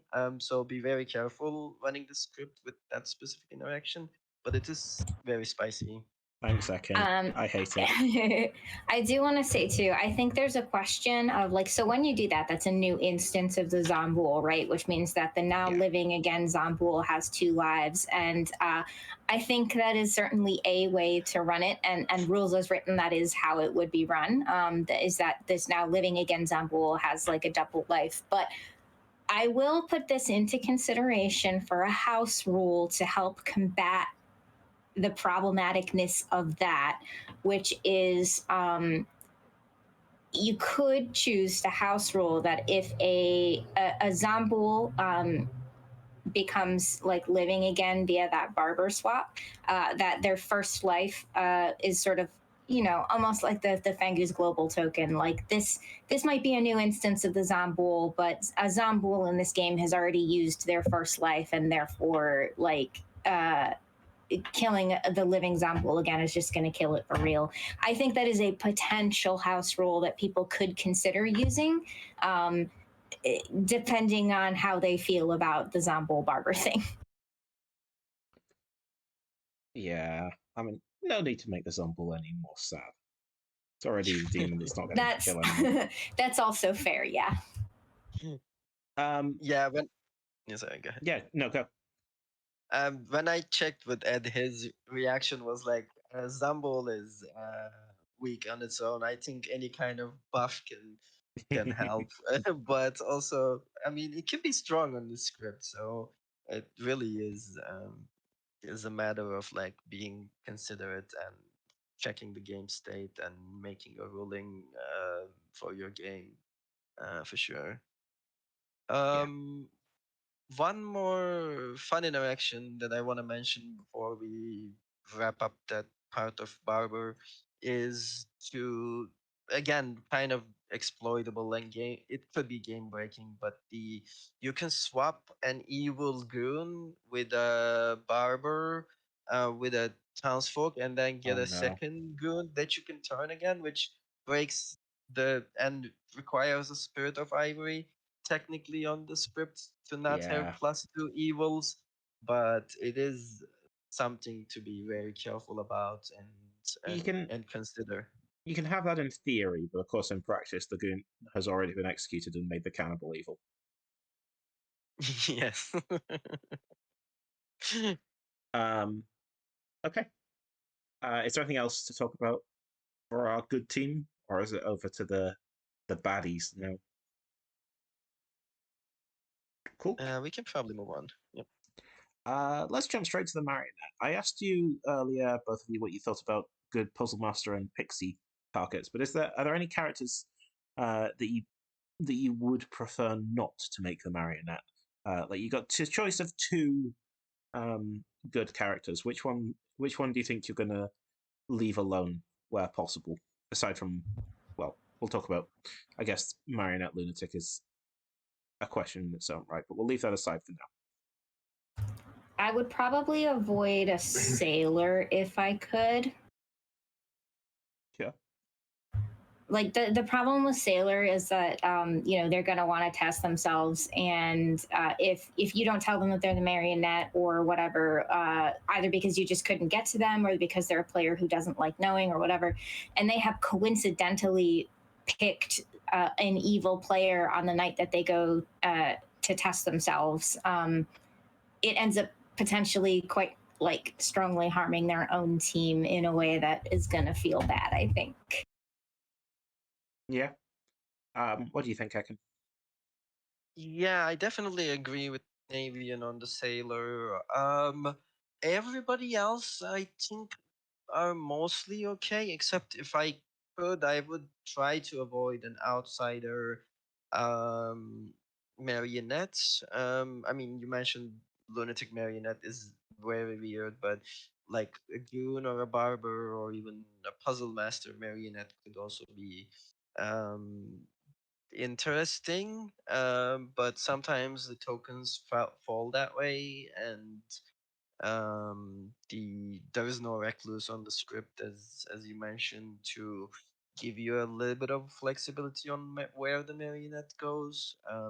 Sometimes you might have to, but if there is a choice between a townsfolk and an outsider, I would definitely make the townsfolk the marionette if I can, even maybe even sailor over the outsiders, because losing that outsider can be quite a lot of harmful to the evil team than um, a townsfolk marionette that you can inform and be cautious about. I actually think, with the exception of the lunatic, maybe I don't know. I think that the other three outsiders on the script are ones that aren't the worst outsiders to have as a marionette. The puzzle master is still going to be causing panic about drunkenness, even if they're not causing drunkenness, and they can't Mm-hmm. find you as the demon. Mm-hmm. Again, the barber is going to be causing panic that, oh, what if there was a demon change?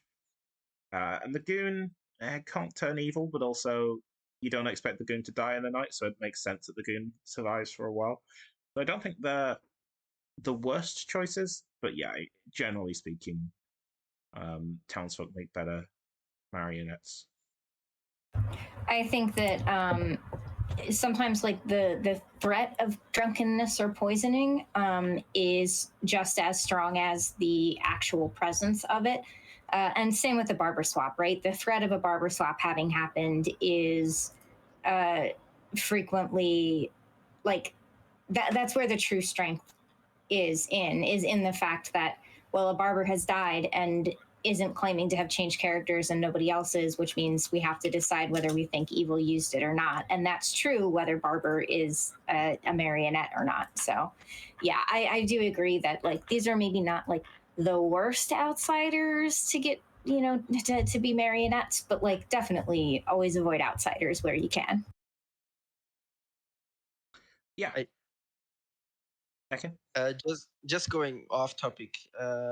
Last night on the Sunday stream, I had a reckless marionette, and that was quite fun. Yep, Molabox in chat mentioning it. Imagine having an outsider as your marionette, he says. Couldn't be me. I haven't seen that game. It was fun. Sure. Yeah, that'll still be on VOD if you're watching this live.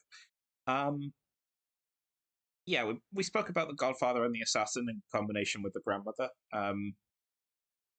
What would you be thinking about as one of those two characters on the script? Who are you murdering? Who are you stabbing?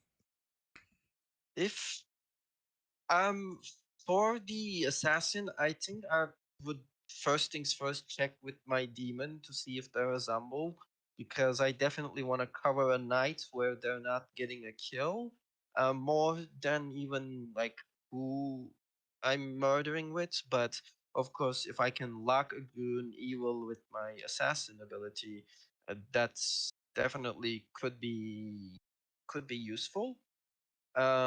Same thing with the Godfather. Like if one of the other outsiders get executed, and I can turn a goon to hide the Godfather kill also at the same time to make it look like not a Godfather game. That could be very powerful. But other than that, I definitely think any of the strong townsfolk that we discussed um, could be targets. Like if there's a lycanthrope killing, unless you're the Zambul and you want the lycanthrope to keep killing it to make it not look like a Zambul game, um, you could just let your assassin kill the lycanthrope so the evil Yeah. team can breathe a little bit and control their kills. Or a chambermaid that's gonna keep gaining info, or yeah, innkeeper that's gonna protect people,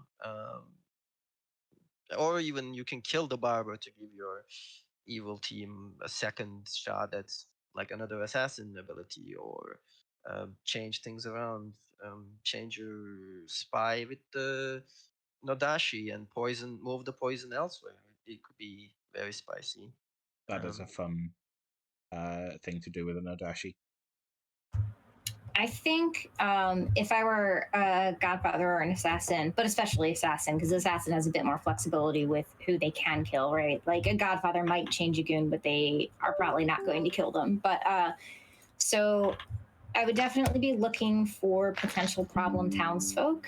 So depending on what people are thinking about a sailor claim, maybe everybody's trusting the sailor, in which case maybe you just get them out of the way as a good trusted player that's difficult for evil to kill because they can self-protect. Depending on where a tea lady is sat, I might go after a tea lady, or I might choose to kill through a tea lady to throw that into question. Obviously, locking an evil goon is very high on the priority list, though, possibly number one, because I love evil goons. And I would either like to be or make goons evil at every opportunity. Of course. Maybe also killing a mare as well. It would be a pretty high priority target. Basically, anything that like is difficult for evil to potentially kill on their own is a great target for an assassin in particular. Sure. Yeah. The spy. There's not really a lot for the spy to mess with in terms of its registration ability. You've got cannibal, pixie, grandmother, and grandmother in particular, and to a lesser extent pixie, and there's artist, and I guess savant and tea lady. There's a few, but none of them in major ways. And I think that the problem with grandmother is kind of, I guess, the issue of locking an evil player into a bluff, which is something a lot of storytellers like to avoid to do, for good reason. Do you think that that's enough for the spy to interact with, or do you think that's the exact perfect amount for it to interact with, or what do you think? Anyone? So I will say that I think that there's the potential for very creative things for an evil team to do if they coordinate when they have a spy misregistering to certain things. Like, let's say, you know, a spy gets to see that they're the grandchild, so they know that that a grandmother is going to come up to them at some point. Maybe they also see that Sailor is a demon bluff. So, you know, the grandmother can come up to them and the spy is going to be like, no, I'm definitely not what you saw. And that to the grandmother is almost certainly going to confirm to them either I'm being Nodashi poisoned and it's super obvious, which is not likely. I'm Puzzle Master poisoned and it's super obvious, which is not likely. Or Occam's razor is I just got picked by a sailor on night one. And maybe you can just like go to your demon and be like, here, listen, here's this great play that we have where you're going to be the confirmed sailor to the grandmother. You know, there's definitely setups that evil can do with the spy misregistering. But certainly as a storyteller, you can't rely on them being able to do that, of course. I do think that I think possibly the strongest thing to do is maybe the pixie misregistration for that. You know, one thing that making the spy the grandchild does is that evil's less likely to get the grandmother death because most evil players aren't going to kill their minions in the night. You'd have to kill the spy to get the grandmother death in there. Whereas with a pixie, you can ping them off a spy and set up whatever evil player you want. Like, just try to figure out what exactly the pixie is claiming, and now you know what the pixie saw, and you can set up whatever player you want as being tied with the pixie. Yeah, the lycanthrope can kill the spy if you want to let that happen, and depending on what the spy is bluffing and exactly what information they're claiming to maybe have, you might want to consider doing that as well. It can technically misregister for savant statements, although I would tend to shy away from that. It can misregister for artist questions if they're asking about like confirming players instead of looking for evils. It can misregister for the tea lady, which you might be able to do interesting things with. You can turn it on and off next to a tea lady to sort of paint different worlds as sort of like a slightly more complicated empath. So, I think there's a few things that you can do with a spy, but yeah, they're somewhat limited. Vigor Spy Grandmother is a very fun combo where Vigor can Oh, kill that's the true. spy that has a grandmother to confirm both of them and get And poison off. somebody. That's nice. I like that one. Yeah. Yeah. Okay. That just leaves the DA.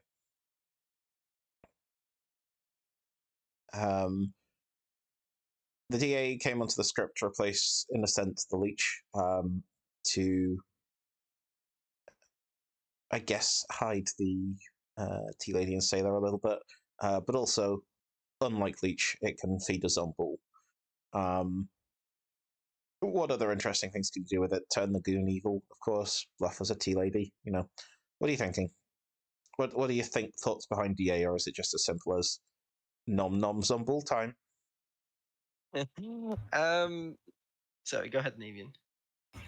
Yeah, I was just gonna say, I think DA is very much just leans into the interactions that you see on BMR with it, because again, like BMR's thing, the way that it works is that sort of death manipulation, that execution survival and multiple players dying at night. So the DA is obviously part of the execution survival aspect, and we have both the sailor and the tea lady present as well. I think that it's the right amount of like reasons for good players to survive versus reasons that evil players might survive. Obviously, like sailor and tea lady would need something evil to offset them. Otherwise, they just become hard confirmable, and that's not really easy to play around as the evil team, right? So it obviously provides the correct balance there. I do think that Vigor DA is a potentially really strong combo. It's sort of one of those things where like the Vigor has to choose to give up some of their nomination and voting power for the evil team in the mid game for the long-term play of I have a ability that is almost certainly they're going, because they're dead and they have the ability to like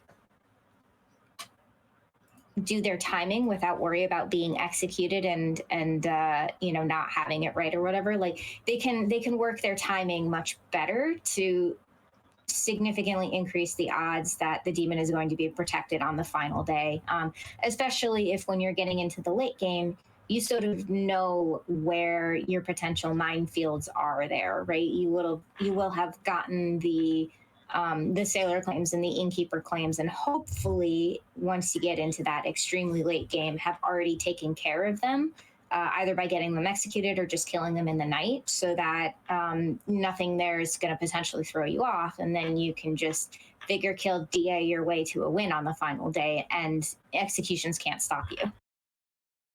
Yeah. Actually, there is one question, hopping back into Townsfolk for a second, that I want to ask you, Ekin, which is, why did you decide on the tea lady over the pacifist?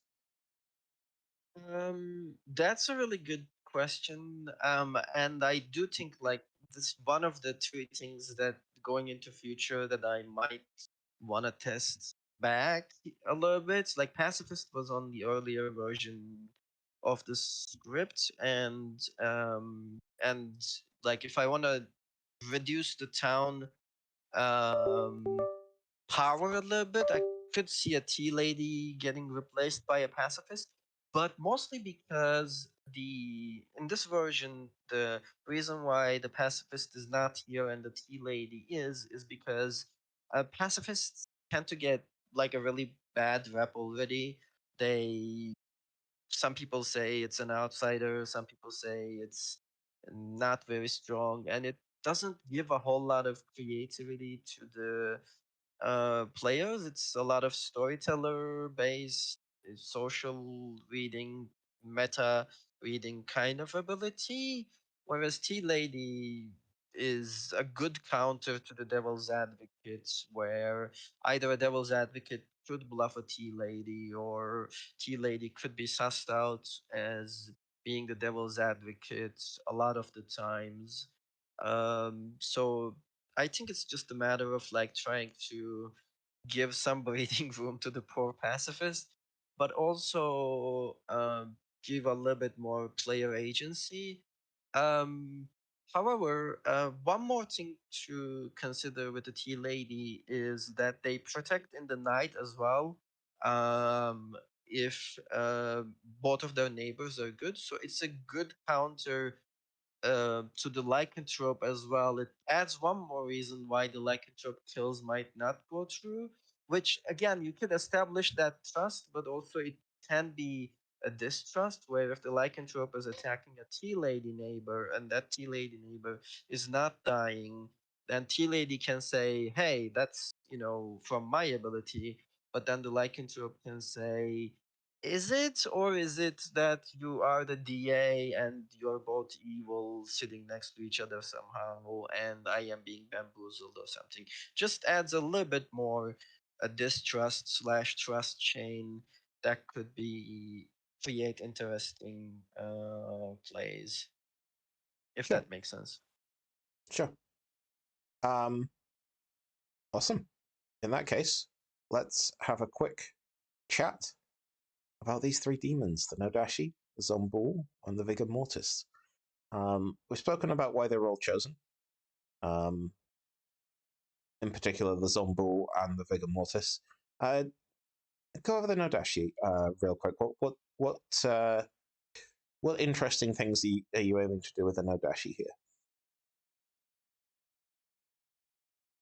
Um, I think um, Nodashi can be really weak or really strong depending how you employ that poisoning and what it does with it. I'm sure Navian has quite a lot of opinions and has discussed Nodashi in detail in recent streams and stuff. But um, I think it works really well first with the marionettes. Um, the marionette, being the extension cord and putting that poison a little bit further out there, but also uh, poison and marionetteness not being perfectly distinguishable, and giving that extra bluffability to the Nodashi. But also with like the Godfather and outsider count increasing a little bit, so there is the chance that if the evils and the outsiders fall near the Nodashi, they can extend their reach and hide themselves a little bit better. And we've also talked about like Barba swapping the Nodashi to move the poison to the other side of the grimoire if you can. So it does have quite a lot of interesting interactions for sure. But also mostly like it kind of came to replace the leech and that poisoning demon aspect a little bit. But I think it does work well.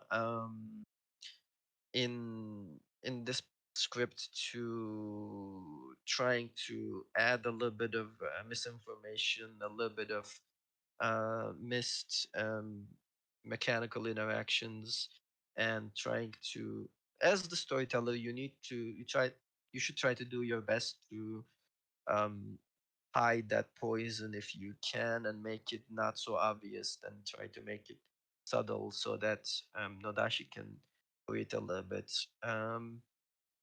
Navian, do you have any other thoughts that you want to add for Nodashi? Uh, yeah, so I think Nodashi with info roles is only as strong as the storyteller lets it be, is my opinion. And to be fair to storytellers that do end up accidentally putting the neon flashers and pointing right at the Nodashi because they gave really bad info that was obviously bad, it's fine. It's a skill that you build up over time, trying to figure out where and when to give correct info to throw off where the poisoning is, where and when to give the wrong info, and exactly what wrong info to give. It's a skill. You'll get better at it the more you storyteller. But there are a lot of obviously mechanical roles in this game, right? Sailor, innkeeper, lycanthrope, tea lady, these are all roles that, from their own perspective, are going to potentially notice when things are going wrong. So I think the Nodashi has very little counterplay to those exactly, and that can be probably the biggest landmines for them that they don't have any control over. But some of that is mitigated, sometimes in part to their own ability, right? So a sailor who dies pretty quick, well, maybe they just managed to pick an outsider or an evil player, even if they did that early. That happens sometimes. An innkeeper who's not protecting somebody, well, there's an assassin on the script, or maybe they hit a goon, or all the other reasons that an innkeeper might not work. Same for lycanthrope. Maybe they hit an evil player, maybe they hit a tea lady or an innkeeper protected player. So there is a lot on the script built in to explain why mechanical roles might not be working exactly correct. And so aside from Nodashi, there is maybe I'm a marionette who wasn't told. A lot of these roles, maybe that was an assassin. Maybe I'm puzzle drunk. Maybe if I targeted something, I targeted a goon. So there is a decent amount to sort of mitigate some of the Nodashi hitting a mechanical role aspect. As well, I would like to point out that the Nodashi does have various things that I think would be harder to track. That are extending their reach there, right? So a lunatic who might not have figured out that they're the lunatic yet, so maybe isn't realizing that they're an outsider who's being passed through. A goon is quite likely to keep their outsiderhood quiet, depending on exactly who they are and whether they like to play for good or evil or not. I certainly, as a goon, would be quiet about being a goon until I got locked in as a particular alignment and make a choice. So, I think there's enough on the script to sort of counteract some of those mechanical Nodashi interactions.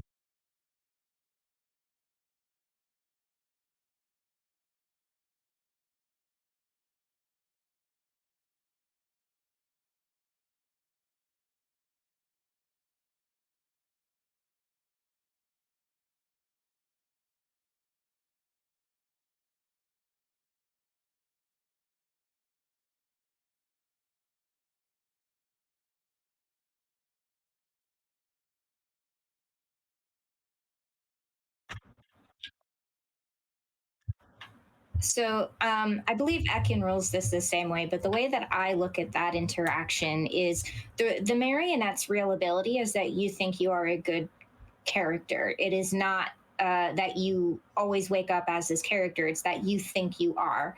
And when a good character dies, they tend not to wake anymore. And so, in keeping their ability that they think they are a good character, you stop waking them. That's also how I roll. It just gives like an extra poisoning also if you kill a marionette, and Yeah. because they think they are good, then they are like likely to die in the night, which might make them look good, which might make them not look like a marionette, which might make the vigor look like a good player. So it's just a matter of like again balancing out that vigor poisoning and not making it so obvious that they can go through. But yeah, I for all intents and purposes, if the marionette is a waking role after they die, I would not wake them, even though they, still have their ability because they're vigor killed. Sure. Is Vigor Mortis and Devil's Advocate too strong?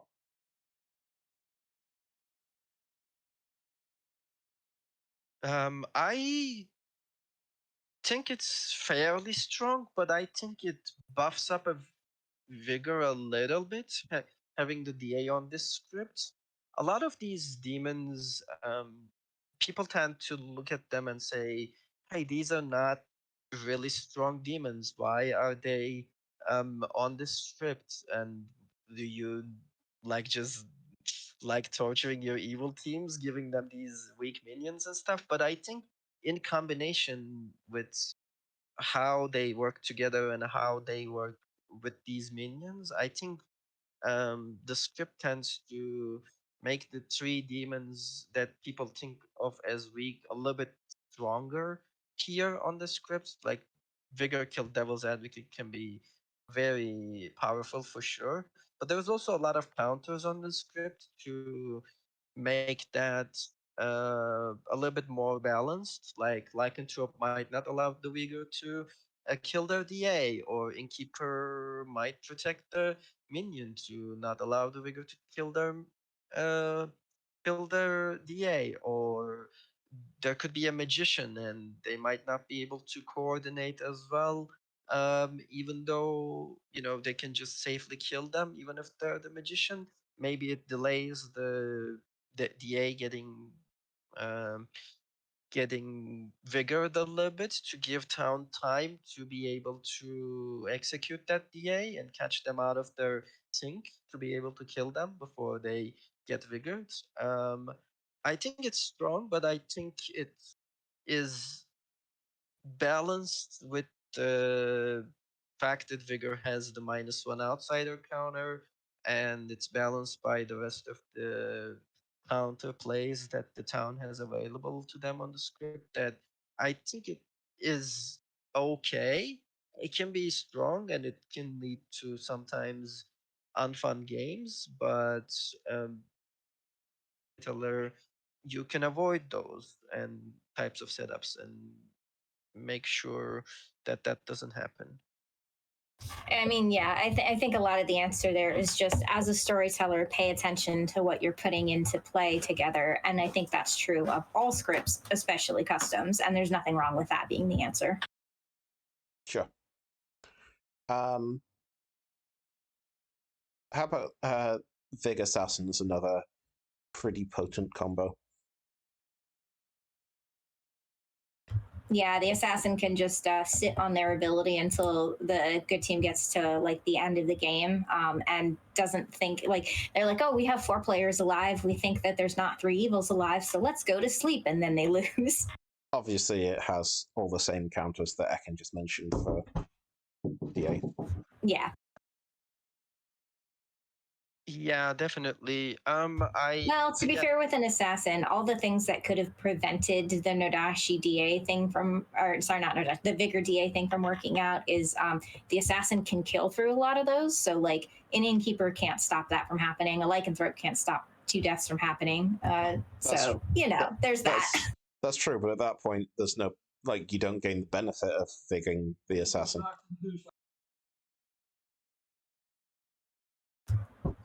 Well, the benefit is that the assassin sits on it until it's too late, and there's nothing that the evil or the good team can do to actually stop that assassin kill. Right, but if the assassin uses its ability to get itself Vigor killed, then it doesn't get to sit on its ability.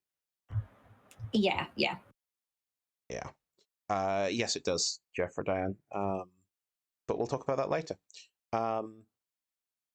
Zombul is the last demon that we've not touched on. Well, we've touched on it. That we've not gone in depth on.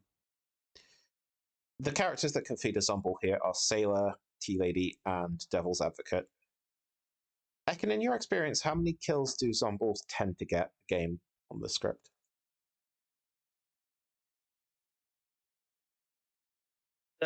Zambul, it is kind of difficult in the sense that the like the tea lady and the sailor are and the DA are the only methods of being able to have no kills and provide a kill for the Zambul. It's a little bit more limited than the BMR. Um, um, and again, other than that, the double tapping, obviously, because there's a Zambul in play, could feed them like usual, as on the BMR, but um, it, it really is kind of I it really is kind of limited, a little bit more than the BMR, which might be a weakness. But again, the script tries to create a little bit more counterbalance with specifically the lycanthrope and the minions, the Godfather and the Assassin, to give a little bit more coverage for the Zambul. But again, as usual with the Zambul, not getting to decide when you get to kill is a little bit of a bummer. But I like Zambul enough that I still want to keep it on the script, and there is a little bit more again leeway that you can do as the storyteller to help out Zambul a little bit. Like um, as I mentioned before, if they target a mayor, maybe you double kill the grandmother grandchild pair, or you do put a grandmother grandchild pair into the game to allow Zambul to get a double kill and speed up the game a little bit. Um, but in my experience, just generally speaking, Zambul is sort of the small game demon of the BMR generally, like one minion. It's sort of a one minion kind of demon where if you have a smaller game, then it works a little bit better because it doesn't go as long. Um, Lunar Eclipse in general is sort of a better one minion script as well than a large like 13, 14, or 12, 13, 14 player script. But it can still be mitigated. Like I mentioned, there are ways to help balance it out a little bit. But yeah, it doesn't get as many kills as the other two, which is inherently not super balanced, maybe not as balanced as BMR, but I think it sort of can work on the script with specifically the lycanthrope, as I mentioned. Yeah. Okay. Do either of you have anything you want to say about character interactions at this point? No, All right. I think we've gone over pretty much all of it. Okay. Yeah. One more fun interaction that I've seen here is if the grandmother and the lunatic sit next to each other, or a demon with a Oh, one of my favorites. grandmother next to each other. The fun interaction is to show the grandmother the lunatic as the lunatic, and then give the lunatic the grandmother as the marionette. You create a little team there. We just like those two people stick together no matter what. We're Or on a team together, but we don't know which one. yeah, or sort of the same thing with the demon and the marionette. If like the one thing that can happen is if the grandmother is Nodashi poisoned, then they can be in different teams, but still see no, not see each other. Grandmother can see the Nodashi in that case, but Nodashi will know that they're not on the same team. But with the marionettes, they can be on the same team, and it can be a quite fun interaction that you can do if the cards or the tokens fall that way. Absolutely. Okay. Yeah. How well do you feel like this script in general is balanced to different player counts?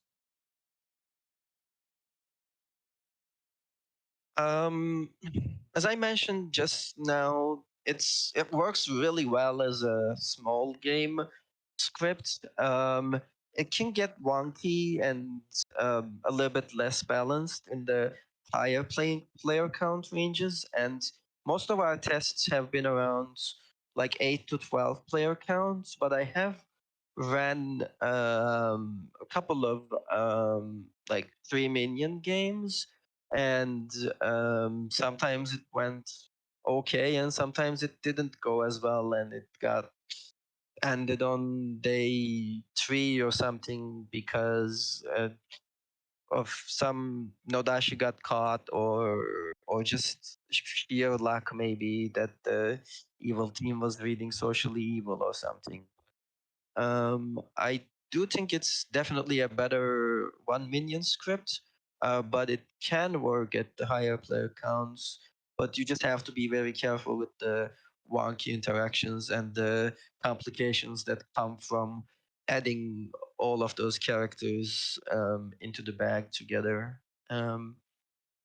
Navian, do you have thoughts? I don't know if you have run any larger games of this script, but Yeah, only what we would have run on Script Builders Workshop. I think I don't think I've run anything larger than any of those games. So yeah, I think in general I agree. It works really great as a 1 minion script. I think it definitely can work fine as a 2 minion script.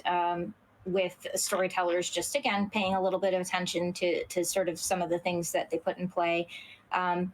I haven't seen it personally on the 3 minion level yet, so I probably would say about the same thing. I do think that in general, scripts, including the base threes, the largest balance shift that you can see in the game is where you cross the threshold from 2 minions into 3 minions.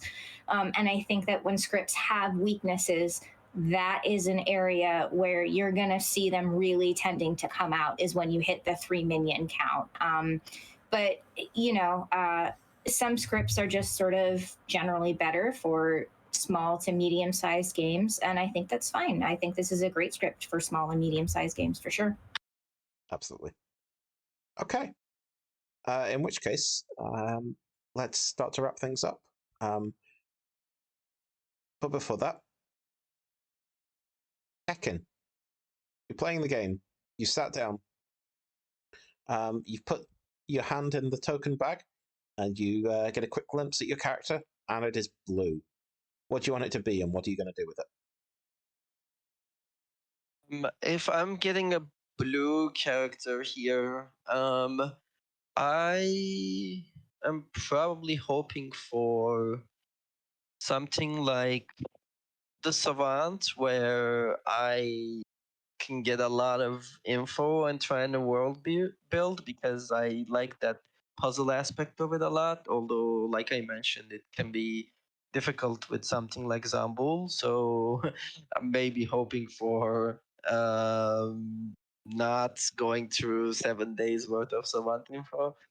But other than that, I might be hoping for something like the Outsiders. Like Goon could be very fun to play on the script, or Puzzle Master, where you're trying to figure out who is specifically drunk from your ability and who's drunk from other abilities, to try to solve and try to find out who the demon is. Um, Probably some of those, or something like the Artist, where I can just get a question early, sacrifice myself to a cannibal or something, and get the pressure off if I'm in the mood for more a chill, like relaxed game where I'm not trying to stay alive a long time. It really depends on the mood. Or even mayor could be interesting, where I want to try to convince people to go for a mayor, and hope one of my neighbors is not a Nodashi and it's not a poisoned mayor. And those would be my go-to, hoping for blue characters. But pulling the lunatic and learning that you have a lunatic can obviously be fun as well, because the script is built around that. So in a certain mood, that could be quite a lot of fun. Nathan? I want to be the goon. Of course you do. Why do I even ask? I mean, if I had to choose a townsfolk, I would go for chambermaid. I love the chambermaid. You can be the goon. That's fine. But yeah, I want to be the goon. Well, I'm going to be the cannibal and eat you and turn evil. No, my evilhood. How dare you rob me of it? I think I'm probably going to go with. I think Innkeeper is fairly interesting. I think it's not really one we talked about, but I think there are things to do with it. I think I could go. I think Magician also offers you something on this script. So I think I'd probably go with one of those two. Ekin, same question, but your token's red. Ooh, I mean, probably hoping for a minion if I'm pulling red most of the time, because demonhood can be quite a big stress. Maybe the spy for a first look, or the Godfather is one of my favorites. Knowing about those outsiders and either bluffing an outsider um, or manipulating the outsiders and getting that extra kill could be interesting. If I'm a demon, if it's a small enough game, I would. Zambul, like I mentioned, is one of my favorites, but yeah, in a large game, not the Zambul, hopefully. um, yeah. I guess I said almost all of the evil You did, characters yeah. already, But that's okay. I gave them some order. Nathan? So Vigor has one of my highest, if not the highest, demon win rate of demons that I have played more than 4 times. So I have a strong affinity for it, but Nodashi poisons more, so I'm going to say Nodashi. I think that the Vig possibly has the highest win rate in a medium-sized game. But I think for this one, I'm gonna go with a stabby minion, either the assassin or the Godfather. Let's go with the assassin. Give me a little bit of control over it here. See what I want to do with it. All right. So we've spoken about the characters on the script and how they work together and how some things are things that we wanted to talk about. But Ekin, do you think that you're going to continue to look at this script, continue to make changes? And if so, how's this discussion influenced that in any way? Have we brought anything up that you might want to take another look at? I mean, discussion has been definitely super helpful, and I like this script a lot. And if I get the chance, I might test out some changes, different versions, trying to get larger games, trying to test travelers. There's still quite a lot that can be done with this script. Um, as we talked through, for the first couple of things, I might try to just have a little bit less of a strong town, like stuff that we discussed, where maybe swapping a chambermaid or artist or tea lady with stuff like fortune teller or seamstress or a pacifist could be interesting. If that turns out super powerful or balances it out too much on the favor of the evil team, maybe it could go back to something previous or change things out altogether or experiment with like another demon change like Puka or Leech again back on the script or something could be interesting. But yeah, there's a lot that I might do. It really depends on my testing and playing and running capabilities. I might do some with my local group. If I end up running on some other streams like yours or somebody else's. I might do some other tests, but um, yeah, it's been definitely an interesting discussion for sure, and Awesome. something I would reference in the future for myself a lot. So I'm glad um, to hear it. I appreciate the talk a lot. Well, thank you for your time, Ekin. We're going to close this there unless there's anything either of you have to add to the discussion about Lunar Eclipse. Nope, awesome. I'm good. In which case, if you've enjoyed this discussion, you can catch this script being run tomorrow, right here at Ekin. Do you have a strong preference? I've given you a few hours to think about it. I fine either way. It could be 2 or 3 p.m. my time. It I really don't have a preference one It'll way be or 2 or another. 4. We'll go with 2 o'clock Oh, then. We'll go for the early game. okay. If it's between 2 and 4, then let's say 2. Then early Yeah. is better. Okay. You can catch the script being run here tomorrow at 2 o'clock Eastern. It's going to be. Wait, is that right? Yeah, that's right. That's going to be 8 o'clock European time, 7 o'clock UK time, or the middle of the night if you're in Australia. Where we'll be running this script and another script, probably BMR, tomorrow. Do join us for that. Ekin will be storytelling game 1, so it'll be a player perspective. Yeah, thank you both very much once again, Ekin and Navian, for this discussion. Ekin, is there anything that you want to shout out? I'm sure that there is one thing that you might want to mention. Sure, there's a couple things I can mention for sure. Little shout outs. Unless you haven't heard of it, the Clock Tower Con is coming up in April, and I'm part of the planning team. So definitely, if you haven't checked that out, check that out. And although I think at this point we only have daily badges, but that's something to look for in the future. For the history of Lunar Eclipse, check out Bardic Puppy's stream VODs. They're still available. I'll put a link to the playlist in chat for the Oh yeah, Lunar please do. Eclipse games. And then finally, shout outs to my local group, Boston Social Deception. They were also a big part of testing and playing with Lunar Eclipse a lot. If you are in the area, check that out as well. Yeah, and you can catch me tomorrow here and all of the streams like TPI and off meta and stuff like that. But yeah, thank you for Absolutely. having me. No problem. Thank you for joining us. I think Navy and I will both be at Clock Tower Con, so if you're going, do get in touch. We'll see you there. Everything else being equal. Navy, is there anything you want to... Where can people find you?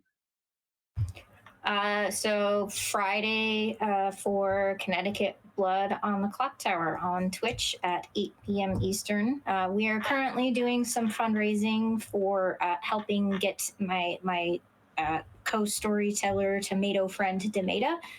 He is also going to be coming to Clock Tower Con, but we're doing some fundraising to help defray some of the costs because it is quite expensive going to Clock Tower Con, and he's had some recent cat emergency vet visits that cost an absolutely ridiculous amount of money.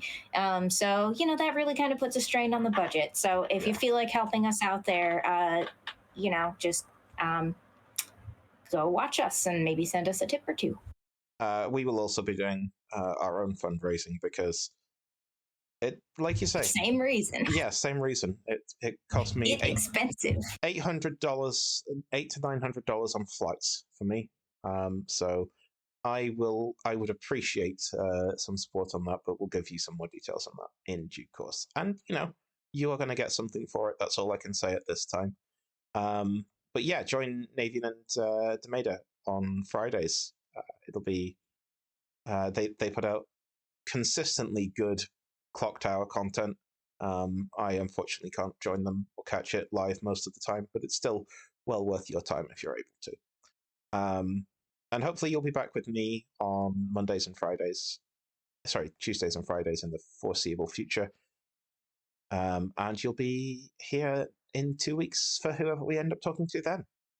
I hope. Indeed.